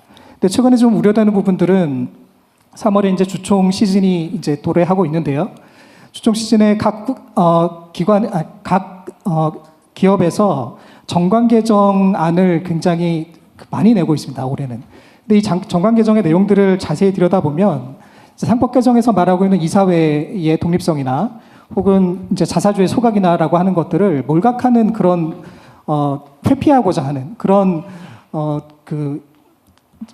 그런 것들이 많이 눈에 띄고 있습니다. 그래서 이제 지금 저희 국민연금 같은 경우에는 지금 이제 유영자 대표님께서 말씀하신 것처럼 ESG를 말씀하셨는데 최근에 가장 집중하고 있는 부분이 이 부분입니다. 그래서 이번 3월 주총 때에 그 상법 개정의 그 취지들을 몰각하고자 하는 여러 가지 시도들에 대해서 강력하게 반대하고 그것들에 대해서 시장에 소통하고 하는 것들에 신경을 쓰고 있고요. 그리고 정부에도 이제 이런 것들을 좀 알리고 그래서 이제 상법 개정이 3차에 걸쳐서 일어났지만 이런 것들이 계속해서 이런 것들을 보완해 가면서 아주 마이너한 그 개정들이 계속해서 있어야 될 필요가 있다 이렇게 저희는 생각하고 있습니다. 네, 서스틴베스트 유영재 대표님 혹시 국민연금이 답변 주셨는데 대답이 되셨을까요? 네, 혹시나 부족하다면 행사 끝나고 따로 티타임을 한번 가지시는 것도 아주 좋은 방법일 것 같습니다. 자, 이번에 또 주주가치 훼손과 투자자의 시장 신뢰 문제에서 연결을 해서 중복 상장과 상장 폐지 관련해서 말씀해 주실 분 계실까요? 네, KB증권의 김동원 리서치 센터장님. 예, 저 KB증권 김동원입니다. 저는 코스피가 지금 6,000선에 근접을 해도 여전히 디스카운트를 받고 있습니다. 근데 이 디스카운트를 해소할 수 있는 좀 두 가지 제언을 좀 드리고자 합니다. 첫 번째가 중복 상장 이슈인데요. 코스피 전체 시가총액 5,200조 중에 중복 상장된 시가총액이 1,000조 원이 넘습니다. 세계 최고 수준입니다. 비율이 한 20% 되는데요. 참고로 미국의 400배, 중국의 10배, 대만의 7배, 일본의 5배입니다. 그래서 자기자본 이익률이라고 하는 ROE를 비교를 해봤습니다. 한국이 올해 반도체 업황 때문에 한 20% 정도 예상을 하는데요. 미국하고 대만이 20% 똑같습니다. 그런데 미국하고 대만의 PBR은 4배를 넘게 받고 있습니다. 한국은 1.5배죠. 그러면 ROE는 똑같은데 버닝어는 똑같은데 기업의 밸류는 낮게 쳐준다는 거죠. 그게 중복 상장이 가장 큰 역할을 지금 하고 있다고 보고 있습니다. 그래서 뭐 규제 아니든 법적이든 중복 상장을 원천적으로 금지를 해주시면 밸류에이션이 자연스럽게 올라가기 때문에 시가총액도 올라갈 것 같고요. 일단 저희가 외국인 지금 컨퍼런스를 하고 있습니다. 홍콩에서. 깜짝 놀란 게 작년에 700명이 왔는데 올해 1,100명이 왔습니다. 그만큼 한국 시장이 뜨겁다고 생각을 하는 것 같고요. 그런데 이 투자자들하고 얘기를 해보면 항상 그럽니다. 한국 주식은 일단 30% 정도 디스카운트를 하고 본다. 그 이유가 지배구조 이슈거든요. 그래서 지배구조가 중복 상장하고 이제 연결이 되다 보니까 기업의 자금줄 창구로 활용된 이 중복 상장을 조금 건전한 방향으로 이런 거죠. 원천적으로 금지를 하면 또 이슈가 되니까 전략 산업이나 꼭 설비 투자, 신사업에 필요한 기업 같은 경우에 심사를 강화해서 중복 상장을 예외적으로 허용하는 방안도 좋을 것 같습니다. 두 번째 제언은 대통령님께서 이제 3차례에 걸친 상법 개정을 통해서 아주 든든한 울타리는 쳐주신 것 같습니다. 근데 여기에 감시 기능이 최대 주주하고 특수 관계인에 국한되다 보니까 일반 주주의 보호가 전혀 지금 안 되어 있습니다. 선진국 사례를 좀 설명드리겠습니다. MOM이라 그래서 Majority of Minority입니다. 그러니까 소수 주주의 다수결 원칙입니다. 이게 미국, 유럽, 일본은 아주 일상화되어 있는데요. 선진 시장일수록 소액 주주의 주주 소송이 많습니다. 그럼 미국 법원에서는 이 법원의 판결을 가지고 기업의 손해배상 유무를 결정을 합니다. 그런데 우리나라 같은 경우는 지금 이사회 충실 의무는 확대를 했지만 사실상 최대 주주만 좀 관리를 하는 거고 일반 주주에 대한 장치는 전혀 없거든요. 그래서 제가 생각하는 아이디어는 기업의 합병이나 분할, 영업 양수도 어떤 뭐 자산에 대한 매각 이런 부분이 있을 경우에는 일반 주주만 별도로 의결을 맞아서 그 내용을 공시를 하는 방향이 어떨까라는 생각을 조금 하고 있고요. 이렇게 되면 지금 미국과 대만이 PBR 4배를 받고 있는데요. 똑같은 ROE에서 올해 예상 실적 기준으로 코스피가 한 670조 원 정도 상장사가 돈을 벌 것 같습니다. 작년 대비 120% 증가한 건데요. 이 정도의 실적 체력에 PBR 3배만 적용해도 10,000포인트가 나옵니다. 그래서 이제 말씀드린 대로 중복 상장 금지 부분, 그다음에 일반 주주의 보호 부분, 이 부분이 제도적으로만 뒷받침만 되면 코스피의 밸류에이션은 상승할 것으로 기대하고 있습니다. 이상입니다. 네, 같은 주제로 개인과 기업 쪽에서 말씀해 주실 분 계실까요? 손 들어주시면 발언권 드리겠습니다. 네, 청년 투자자 한석영님. 네, 안녕하십니까. 저는 부산대학교에 재학 중인 한석영이라고 합니다. 저는 오늘 청년 투자자의 입장에서 말씀을 드리고자 하는데요. 청년 투자자 입장에서 투자를 하려면 해당 시장이 장기적으로 우상향을 할 수 있는 시장인가에 대한 신뢰감이 먼저 형성이 되어야 한다고 생각합니다. 그래서 작년 이전까지만 해도 소위 말하는 해외 선진 시장에 투자를 하는 서학개미 이런 친구들이 주변에 굉장히 많았는데 작년과 올해를 기점으로 코스피가 6,000원을 달성했고 이것이 PBR과 ROE의 동반 성장을 통한 건강한 저평가 해소라는 점을 청년들이 인지를 하고 있습니다. 저는 이러한 인식을 신뢰로 정착시키기 위해서 앞서 말씀해 주신 것처럼 저조한 주주 환원과 자회사 출자를 통한 중복 상장이라는 이 두 가지 요소가 해소되었으면 합니다. 먼저 적극적인 주주 환원회 같은 경우에는 이것이 단발적인 이벤트가 아니라 우리 자본시장에 오래 남아서 문화로 정착할 수 있도록 지원해 주시면 좋을 것 같습니다. 청년들이 이러한 지금 코스피 중심의 우량 기업을 중심으로 주주 환원이 이루어지고 있는데 이러한 온기가 실적주와 시장 전반으로 확산되면 청년들의 그러한 신뢰감이 형성되는 데 훨씬 도움이 되지 않을까라고 생각을 합니다. 그리고 다음으로 기존에 상장된 모회사가 소위 알짜라고 하는 자회사를 상장을 하는 관행 역시 주된 저평가 요인이라고 생각합니다. 이는 모회사의 펀더멘털을 이중으로 계상하는 더블 카운팅을 유발을 하고 또 기존 주주를 소외시켜서 그들이 손해를 볼 수밖에 없는 그런 구조를 만드는 것이 청년들로 하여금 우리 시장에 대한 신뢰를 약화하지 않나라고 생각을 합니다. 때문에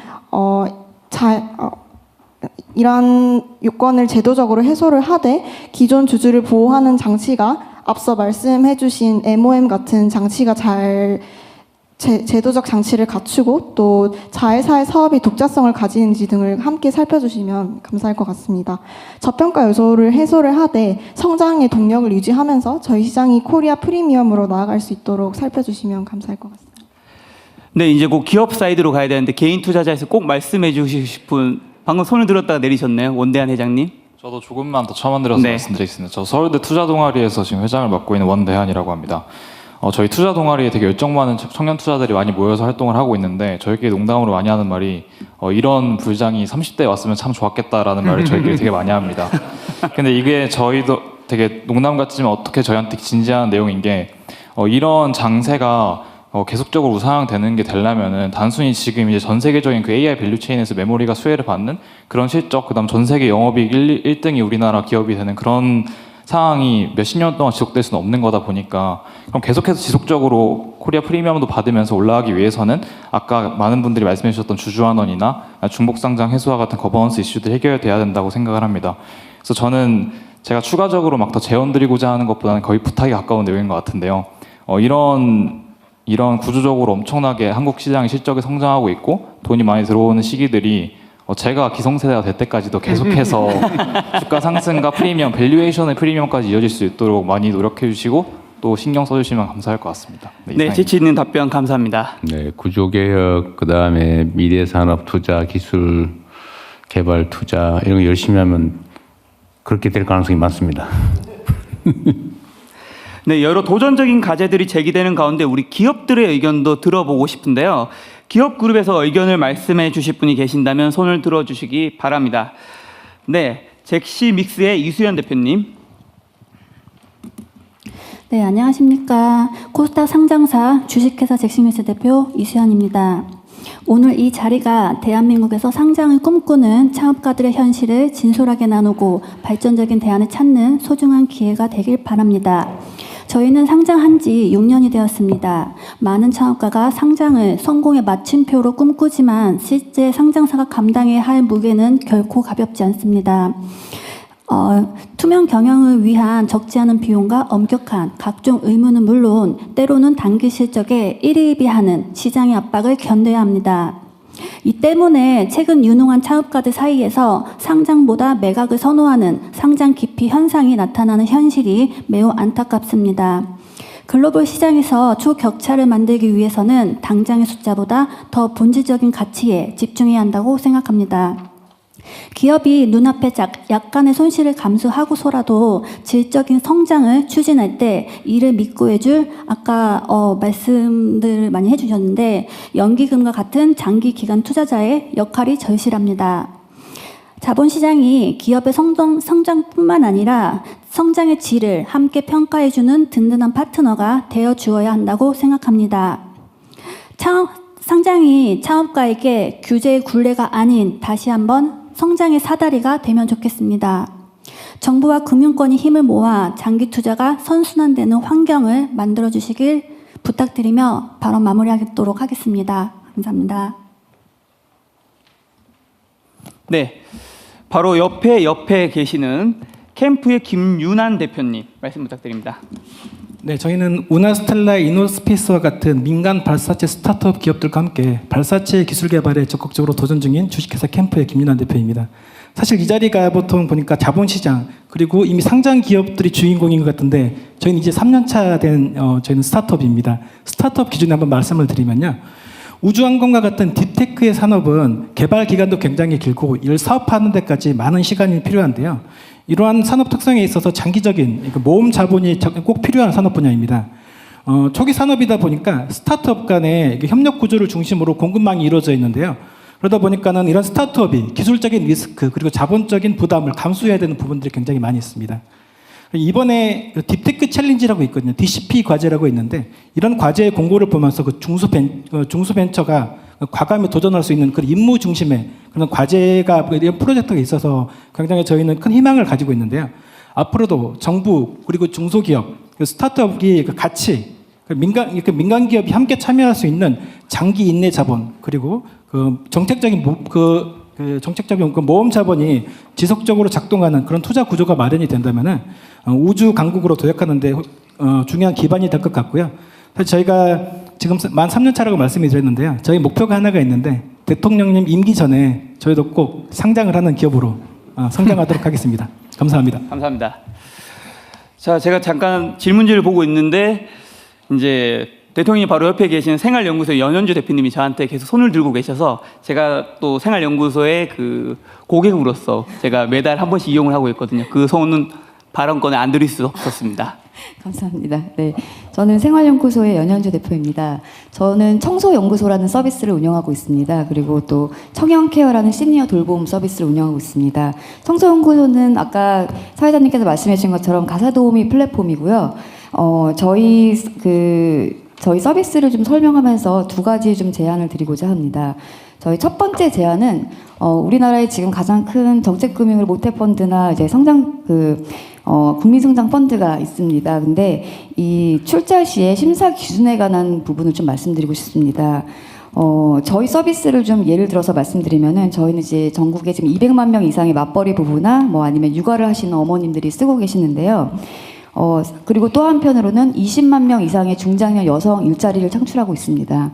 근데 이렇게 저희가 저출생이나 고령화 문제를, 사회적 문제를 굉장히 열심히 사명감을 갖고 풀고 있는데 실제로 지금 이제 자본시장에 나가보면은 너무나 투자 시장은 모두 다 딥테크에 지금 한정되어 있긴 합니다. 그래서 뭐 AI, 반도체, 로봇 같은 부분들이 굉장히 중요한 국가의 미래를 끌고 간 엔진으로서 당연히 중요한 걸 저도 알고 있지만 차가 엔진만으로는 갈 수 없지 않겠습니까? 그래서 저희와 같이 사회 구조를 혁신하고 또 민생 경제에 이바지하는 그런 혁신적인 스타트업들에게도 좀 투자할 수 있는 기회가 많이 지어졌으면 좋겠습니다. 그래서 예를 들면 저희 아이디어는 그러니까 국민성장펀드나 모태펀드의 운영사를 결정할 때 여러 가지 심사 기준이 있을 텐데 이런 곳에 어떤 사회 문제 해결 기여도라든지 고용 창출이라든지 이런 사회적인 우리의 근간에 있는 문제들을 해결하는 스타트업들에 대한 배점을 좀 높여주신다면은 좀 더 투자 받기가 좀 더 수월하고 좀 더 균형 잡힌 생태계가 이루어질 수 있을 거라고 봅니다. 또 하나는 이제 아까도 잠깐 언급이 되었는데요. 저는 회수 시장에 대한 부분을 좀 말씀드리고 싶은데 저희 회사가 지금 딱 올해 9년 차가 되어 있습니다. 사실 저도 여기에 많이 얘기를 들으면서 빨리 상장하고 싶다는 마음이 간절하지만 사실 기업을 운영하다 보니까 9년이 딱 됐는데 이제 막 수익이 이제 막 나기 시작했고요. 아직 상장하기에는 좀 많이 모자란 부분이 있긴 합니다. 그래서 더 열심히 해야겠지만 구조적인 문제가 있더라고요. 저희도 이제 많은 모태펀드에서부터 투자를 받았는데 모태펀드의 회수 연한 기간이 8년입니다. 대부분 8년짜리가 있고 근데 우리나라의 상장의 평균 기간은 14.3년으로 알고 있습니다. 갭이 꽤 크죠. 그래서 실제로 이거를 해결하려면 전 두 가지 좀 아이디어를 드리는데 하나는 아까 위원장님께서 말씀 주셨는데 세컨더리 펀드를 좀 더 많이 대폭 강화해 주셨으면 하는 바람입니다. 지금 올해도 많이 진행 계획이 있는 걸로 아까 들었긴 했지만 사실 세컨더리는 사실 기존 주주를 또 받아야 되기 때문에 사실 금액이 작으면은 어림도 없을 것 같습니다. 그래서 세컨더리 펀드가 많이 국민성장 펀드에 들어가 있다면 좋을 것 같습니다. 그리고 또 하나는 저의 아이디어이긴 하지만 사실 많은 스타트업 기업들이 좀 바라는 부분이긴 한데요. 대기업의 M&A를 국가 차원에서 장려해 주셨으면 합니다. 왜냐하면은 미국은 사실 스타트업들이 90%가 M&A로 엑시트를 합니다. 우리나라는 몇 프로인지 혹시 아시는지 모르겠는데요. 우리나라 1%로 알고 있습니다. 네, 그래서 엄청난 차이가 있습니다. 근데 대통령께서도 이런 부분에 대해서 같이 한번 인식 개선이 좀 필요하지 않나. 그러니까 대기업이 스타트업을 사면은 뭐 문어발 확장이다. 뭐 아니면 뭐 스타트업을 이렇게 잠식한다 이런 식으로 생각하시는데 오히려 저희는 많은 그런 기회가 있었으면 하는 바람도 있습니다. 그래서 이런 쪽에서 금융위나 공정위에서도 과감한 인센티브나 규제 유예 같은 것도 한번 고려해 주시면 더 좋은 사례들이 많이 나올 것이고 그러면 창업이 활성화되고 또 자본이 많이 더 선순환되는 구조를 가질 수 있을 거라고 생각합니다.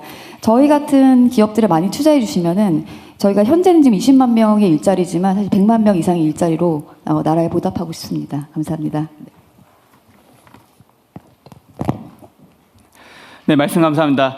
이번에는 벤처 스타트업 꿈은 코스닥에 상장하여 우량 기업으로 성장하는 것일 텐데요.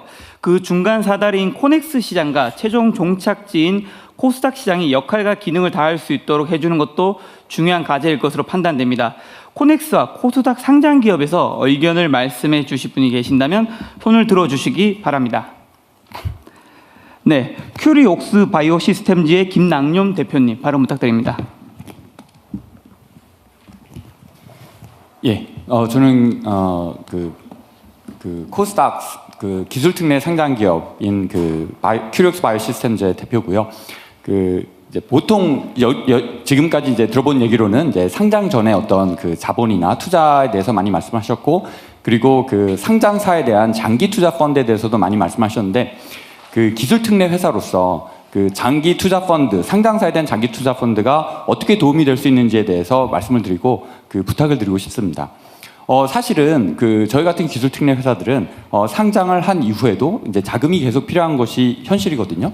근데 현재 상장을 한 이후에는 대부분의 투자 펀드가 이제 단기 수익 실현을 위한 것이고 장기 투자로 가는 펀드들은 사실 없습니다. 그래서 그런 면에서 제도적으로 어떤 인센티브를 주신다면 저희와 같은 혁신 기업이 상장 이후에 장기적으로 성장하는 데 도움이 될 것이고, 그렇다면 개인 투자자 분들도 좀 더 안정적으로 기관 투자자나 장기 투자 펀드와 같이 성장을 해 나가실 수 있을까 하는 그런 생각이 있습니다. 그래서 저희 회사에 대해서 제가 왜 이런 말씀을 드리는지 저희 회사에 대해서 간단히 말씀을 드리면 저희는 세포 분석 자동화 장비와 소프트웨어를 파는 회사이고, 주목할 만한 것은 미국 상무부 산하의 국립표준기술연구원이 주도하고 FDA가 후원하는 그런 이제 세포 분석 표준화 컨소시엄에 들어가 있거든요.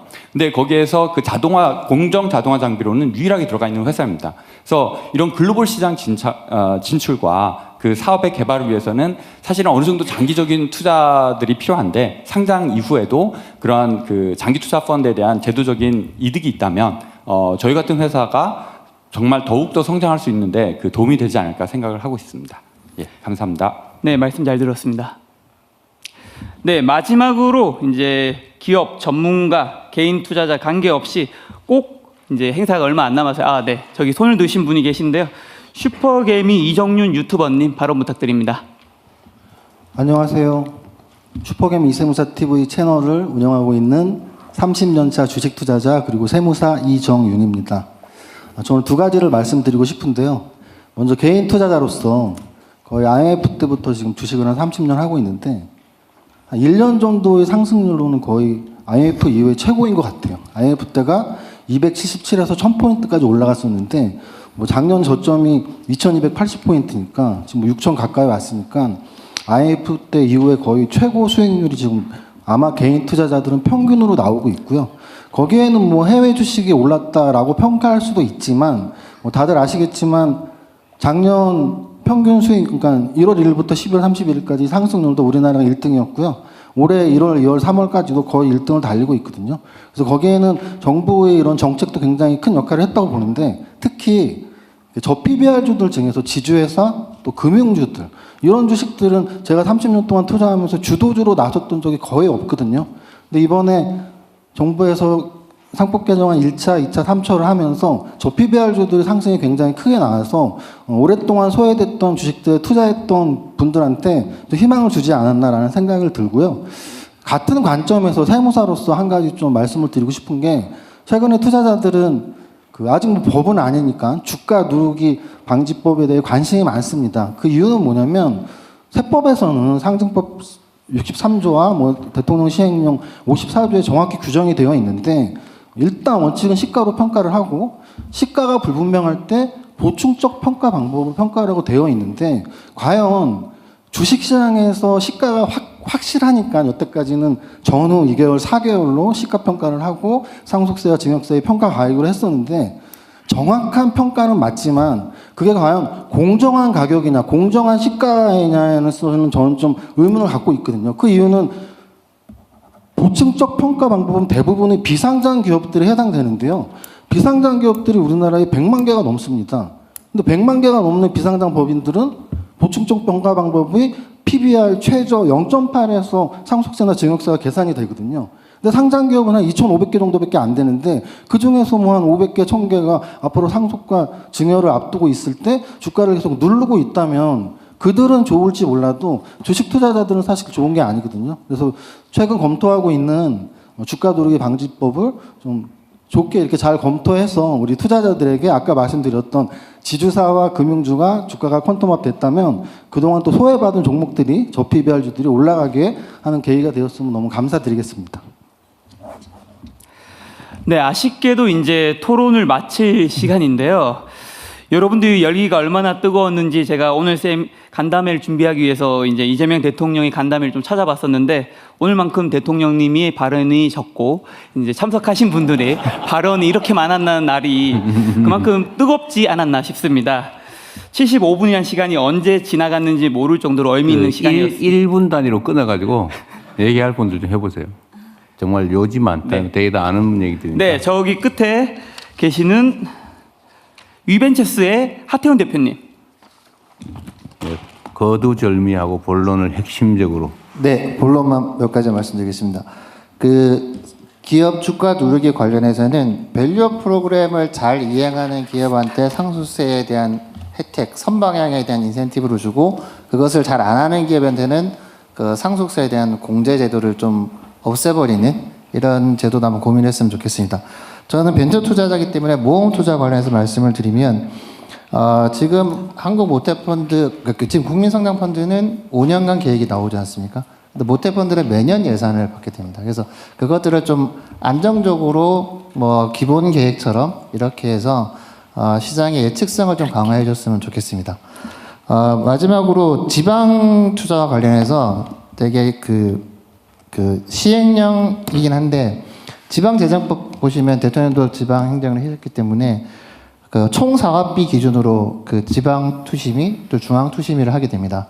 그런데 이제 벤처펀드와 관련해서는 벤처펀드의 총 규모를 총 사업비로 하게 됩니다. 그래서 지자체에서 예를 들면 20억을 출자를 해도 펀드가 500억이 되면 갑자기 중앙 투심으로 가야 되는, 그래서 펀드를 더 늘리지 못하고 줄여야 된다거나 아니면 펀드 시기가 늦어져야 되는 이런 상황이 있습니다. 그래서 그 해석에 대한 문제를 단소장을 달든 해서 벤처 투자와 관련해서는 총 사업비 말고 지자체가 출자하는 금액 기준으로 심사를 하면 지방 투자가 훨씬 더 활성화될 수 있을 거라고 생각합니다. 이상입니다. 네, 빠르게 가겠습니다. 금융투자협회장의 항성엽 협회장님 부탁드립니다. 제가 뒤에 구석에 앉아 있더니 잘 안 보여가지고 사회자께서 못 보신 것 같습니다. 제가 서서 얘기하겠습니다. 한국금융투자협회장 황성엽입니다. 저는 오늘 이제 회수시장에 대해서 좀 말씀드리려고 이렇게 좀 일어섰는데요. 그 말씀드리기 전에 제가 전주에 그 인도 델리를 다녀왔습니다. 거기 익사 국제중간협회 총회를 갔다 왔는데 정말 자본시장에 대한 가치에 대해서 다들 공감을 했고요. 제가 K 캐피탈 마켓이라는 브랜드를 말씀드렸더니 홍보대사로 블랙핑크를 쓰라고 이렇게 박수가 터지면서 아주 한국에 대한 관심이 너무나 뜨거웠습니다. 회수량 말씀드리겠는데요. 지금 2024년 명목 GDP 대비 벤처 투자 규모가 지금 한국의 경우에는 0.43%입니다. 미국의 0.74%에 비해서는 낮지만 중국의 0.27%, 일본의 0.13%에 비해서는 그래도 상당한 규모가 좀 요약해서 하시죠. 제가 지금 시간이. 네, 알겠습니다. 아까 말씀드린 대로 벤처 회수 시장은 IPO가 있고, 그 다음에 M&A가 있고, 그 다음에 회수 시장, 세컨더리 마켓이 있는데 한국의 IPO 비중이 너무나 큽니다. 미국은 한 5%밖에 안 되고요. 유럽은 22%, 한국은 한 30%가 됩니다. 반면에 세컨더리 마켓은 한국은 이제 특히 VC나 신기사를 보면 한 17%가 되는데 해외의 경우에는 글로벌 벤처 펀드는 한 29%가 됩니다. 그래서 이 회수 시장을 조성하기 위해서 우리 금투업계가 일단 모험 자본을 20조 이상 향후 3년간 투입할 건데 그중에서 특히 회수 시장에 대해서 적극 지원해서 새로운 생태계를 구성하는 데 일조하고자 합니다. 네, 감사합니다. 네, 마지막 딱 한 분만 의견을 듣도록 하겠습니다. 정말 짧게 하세요. 거두절미하고. 좀 네, 하나증권의 항승태 리서치 센터장님 발언 부탁드립니다. 예, 하나증권 리서치 황수택입니다. 제가 이제 뭐 정책이나 뭐 이런 부분들은 잘 하고 계시니 뭐 특별히 더 드릴 말씀은 없는데 일단 드리고 싶은 말씀은 시장도 저희 뭐 리서치도 마찬가지지만 우리 시장도 좀 개인 투자자들한테 이제는 좀 더 친절해야 될 때가 왔다라는 생각이고요. 이게 무슨 말이냐면 시장 관행이 좀 개인 투자자들에게 친밀한 방향으로 바뀌어야 된다.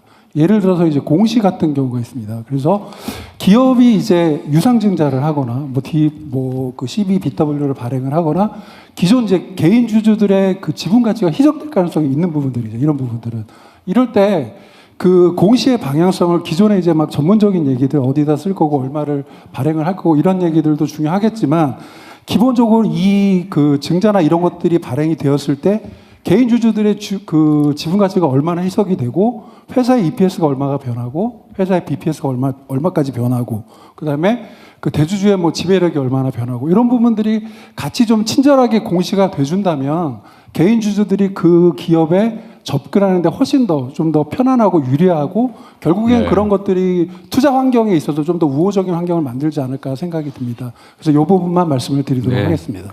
공시를 개인 투자자들도 알아먹을 수 있게 좀 친절하게 자세히 해라 이런 얘기죠. 하여튼 제가 시간이 좀 많지는 않는데 귀한 자리 힘들게 시간 내서 오셨으니까 정말 앞뒤 빼고 필요한 핵심적으로 막 간단하게 가능하면 얘기를 하고 가십시오. 나중에 얼마나 억울하겠어요. 그래서 지금 코리아 프리미엄으로 이제 가시는데 이게 코리아 프리미엄이 외국에서 볼 때는 한국 고평가라고 되게 안 하려고 하면 결국은 한국에서는 이게 평가가 맞다고 하는데 바깥에서 볼 때는 고평가라고 하면 안 되잖아요. 그래서 그거를 추진을 하시려면 깡론으로 들어가면 이제 복잡해지는데 가장 추진할 수 있는 방안은 결국 선진화 지수에 빨리 편입하는 겁니다. 그러면 시장에서 알아서 옥석을 가리게 되니까 여러 가지 문제가 해결됐고 그러지 않으면은 한국 고평가 이야기가 나오니까 그 점만 좀 얘기 안 하신 분들 몇 분 더 하고 마치시죠. 네. 에피바이오텍의 성종혁 대표님. 회장님께서 먼저 하시는 게 맞을 것 같아요. 아, 네. 시리즈 벤처스의 코넥스 협회 항창성 협회장님입니다. 대표해서 말씀드리겠습니다. 요즘에 코렉스 회원사가 굉장히 힘들어요.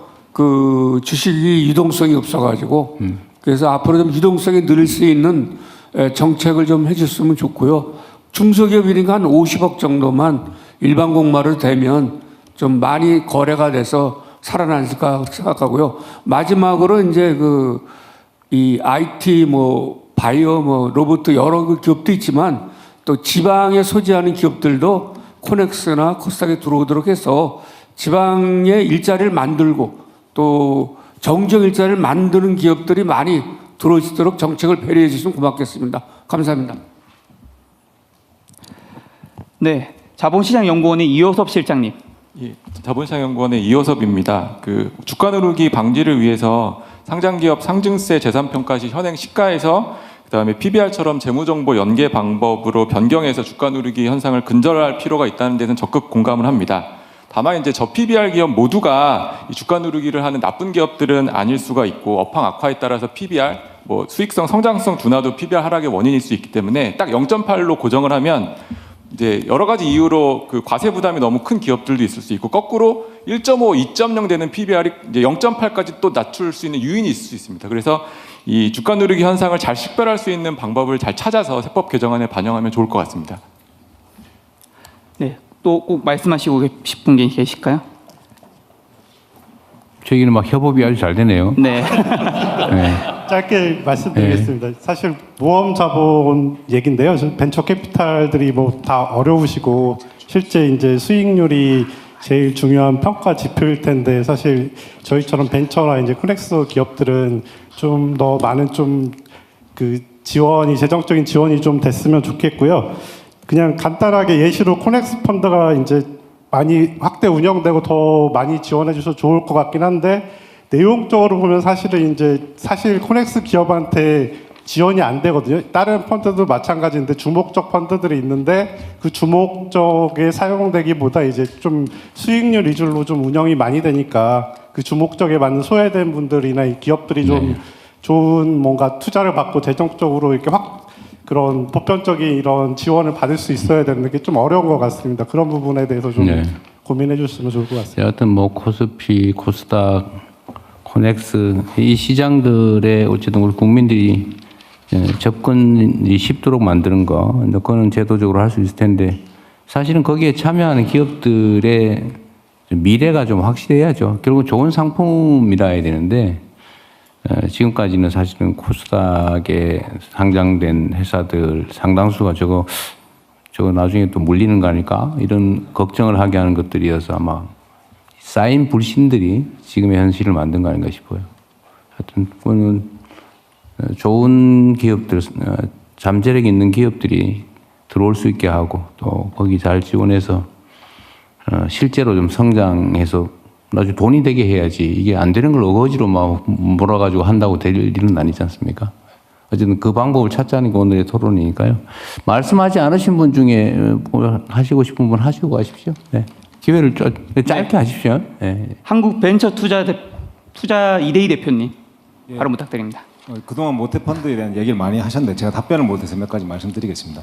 우선 사회적 문제 해결 부분 이제 지표로 넣어달라는 얘기 있었는데 굉장히 중요한 이야기긴 한데 뭐 저희가 딥테크 펀드에다가 사회적 문제 해결을 지표로 넣을 수는 없는 것이고 그래서 저희는 별도의 펀드를 만들고 있습니다. 네, 꼭 답 안 하셔도 됩니다. 이건 그냥 문제 제기하고 우리가 앞으로 검토해서 뭐 정책 결정을 하는데 도움받자는 것이지 여기서 결판 내자는 건 아니니까요. 굳이 네. 그다음에 또 한 가지 제안이 아니면 굳이 뭐 말씀드릴 게 하나 있는데요. 지금 지역 투자 부분 이야기를 안 했었는데 저희가 지역 상장 펀드를 저희가 5년간 2조 원 규모로 만들려고 하고 있습니다. 근데 올해 신청을 받아보니까 12개 지자체가 신청을 했습니다. 근데 저희는 그 다 만들어 드리고 싶은데 예산이 조금 부족한데 저희 추경 반영해서 열심히 하고자 하니까 적극적으로 밀어주셨으면 고맙겠습니다.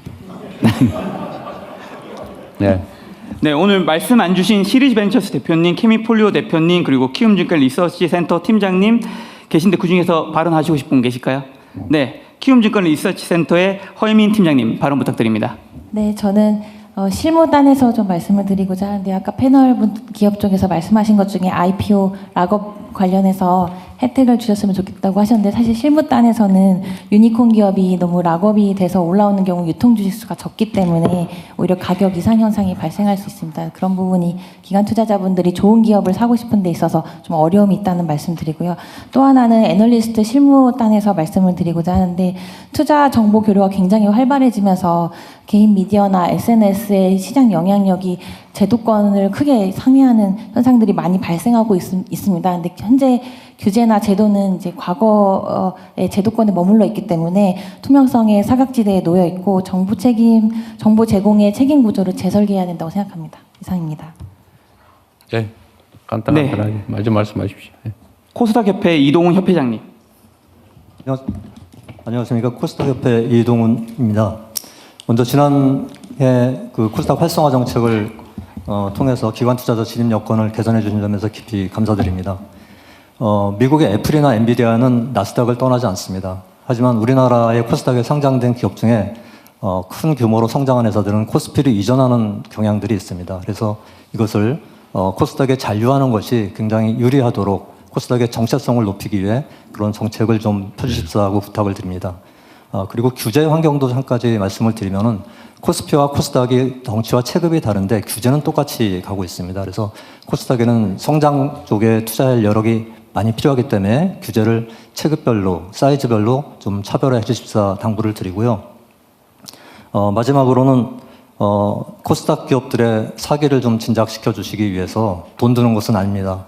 저희 현재는 국무총리상으로 시상을 하고 있는데 대통령상으로 격상시켜 주시면 청탁을 드리겠습니다. 네. 감사합니다. 어쨌든 뭐 코스닥은 좋은 기업들이 남아 있으려면 그 옆에도 좋은 기업들이 있어야지 이제 피하고 싶어지는 상황을 지금까지 방치한 게 핵심적인 문제죠.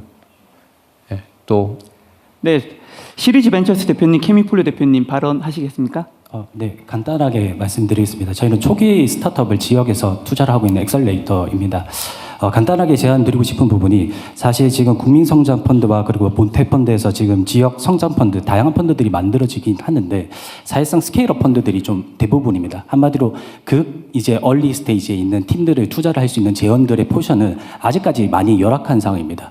그리고 지역의 스타트업들은 그 재원 부분들이 굉장히 필요하기 때문에 그 부분은 좀 더 보완이 됐으면 좋겠다는 생각을 합니다.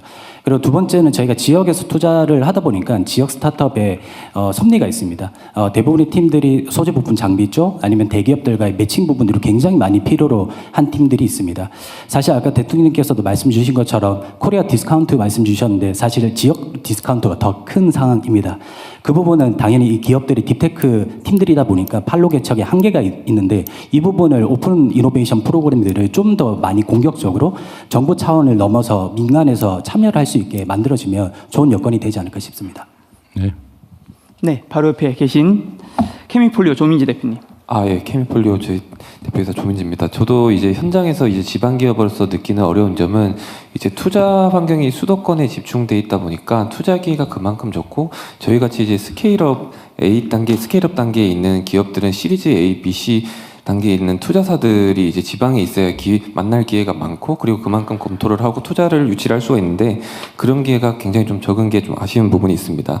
그리고 클린테크 이제 금융 관련해서 이제 유럽 같은 경우에는 그 탄소 배출권 차익으로 조성된 이제 그 EU 이노베이션 펀드를 통해 가지고 이제 정부하고 그리고 이제 은행 그리고 투자사랑 이제 전체적으로 어떤 프로젝트 하나를 성공시키기 위해서 리스크 쉐어링 구조를 가져가면서 전체적인 이제 공장 착공부터 이제 생산까지 이제 지원해주는 이제 정책으로 지금 운영을 되고 있는 걸로 알고 있습니다. 근데 저희 같은 경우도 이제 실제로 캐슈넛 그 껍질에서 나오는 이제 원액 가지고 이제 바이오 연료를 만들어서 외국으로 다 수출을 하는데 이제 캐펙스 투자비에 대한 막대한 자본이 들어가다 보니까 스케일업에 대한 금융이 조금 더 이제 상품이라든가 그런 부분들이 조금 더 많아지면 좋을 것 같습니다.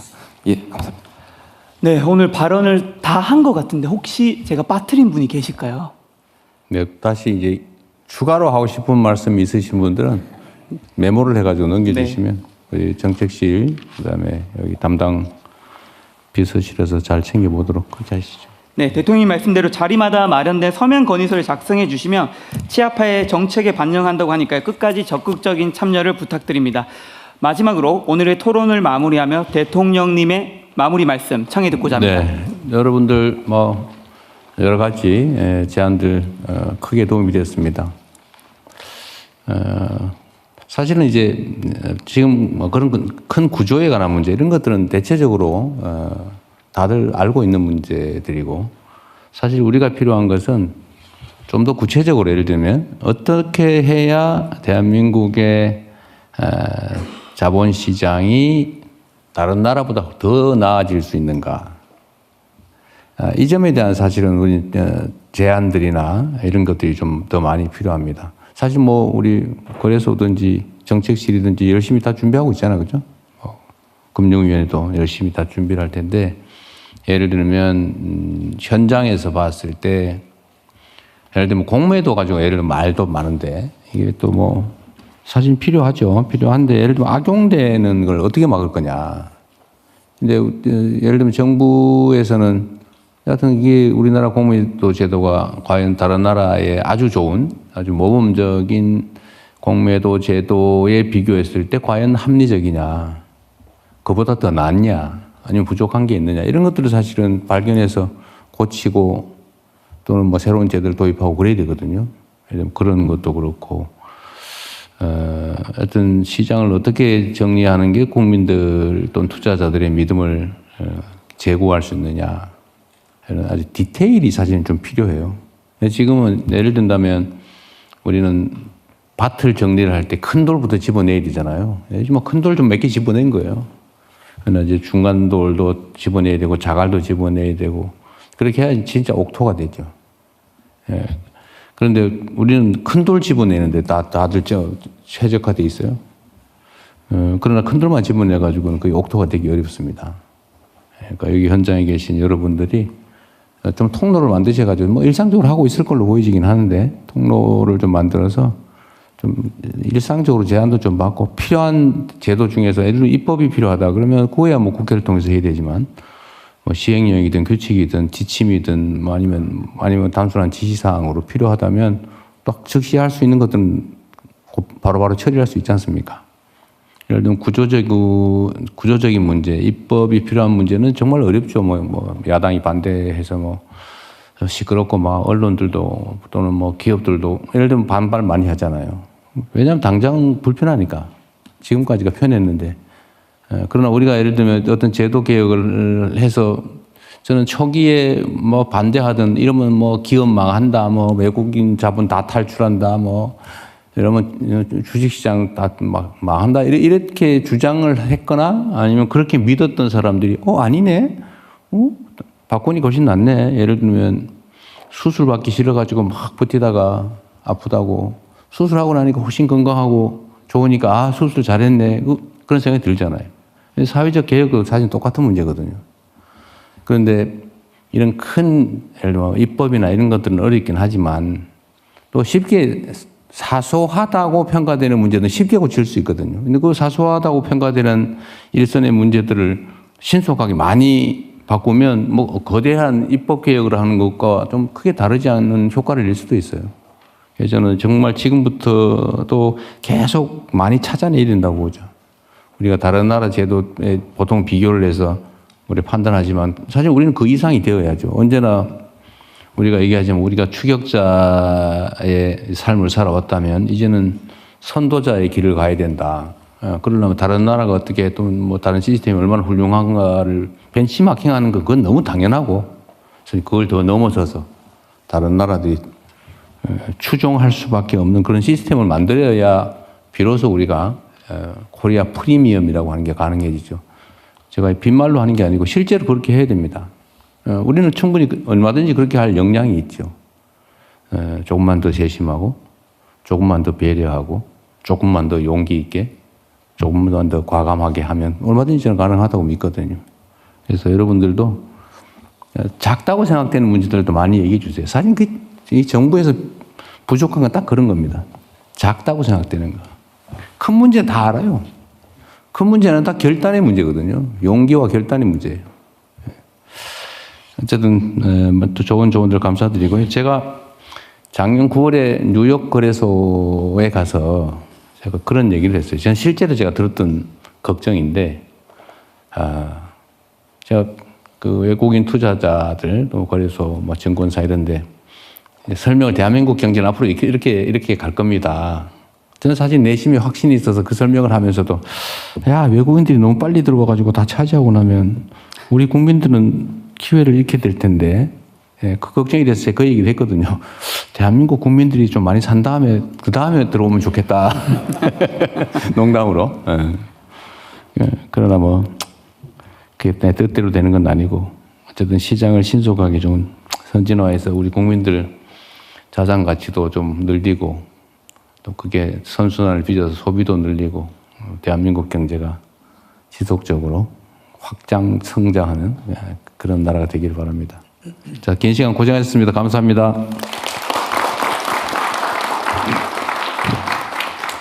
네, 대통령님 말처럼 수많은 위기를 딛고 끊임없이 전진한 우리 대한민국의 자본시장이 이번에도 여러 대외 여건들을 딛고 글로벌 투자자들이 먼저 찾는 글로벌 베스트 시장으로 도약할 수 있는 논의의 장이 되었기를 바랍니다. 이상으로 오늘 준비된 모든 순서를 마치며 앞으로 더 힘찰 대한민국 자본시장의 도약을 기원하겠습니다. 함께 해주신 분들께 감사드립니다. 네, 우리 사회자 고생하셨습니다. 감사합니다.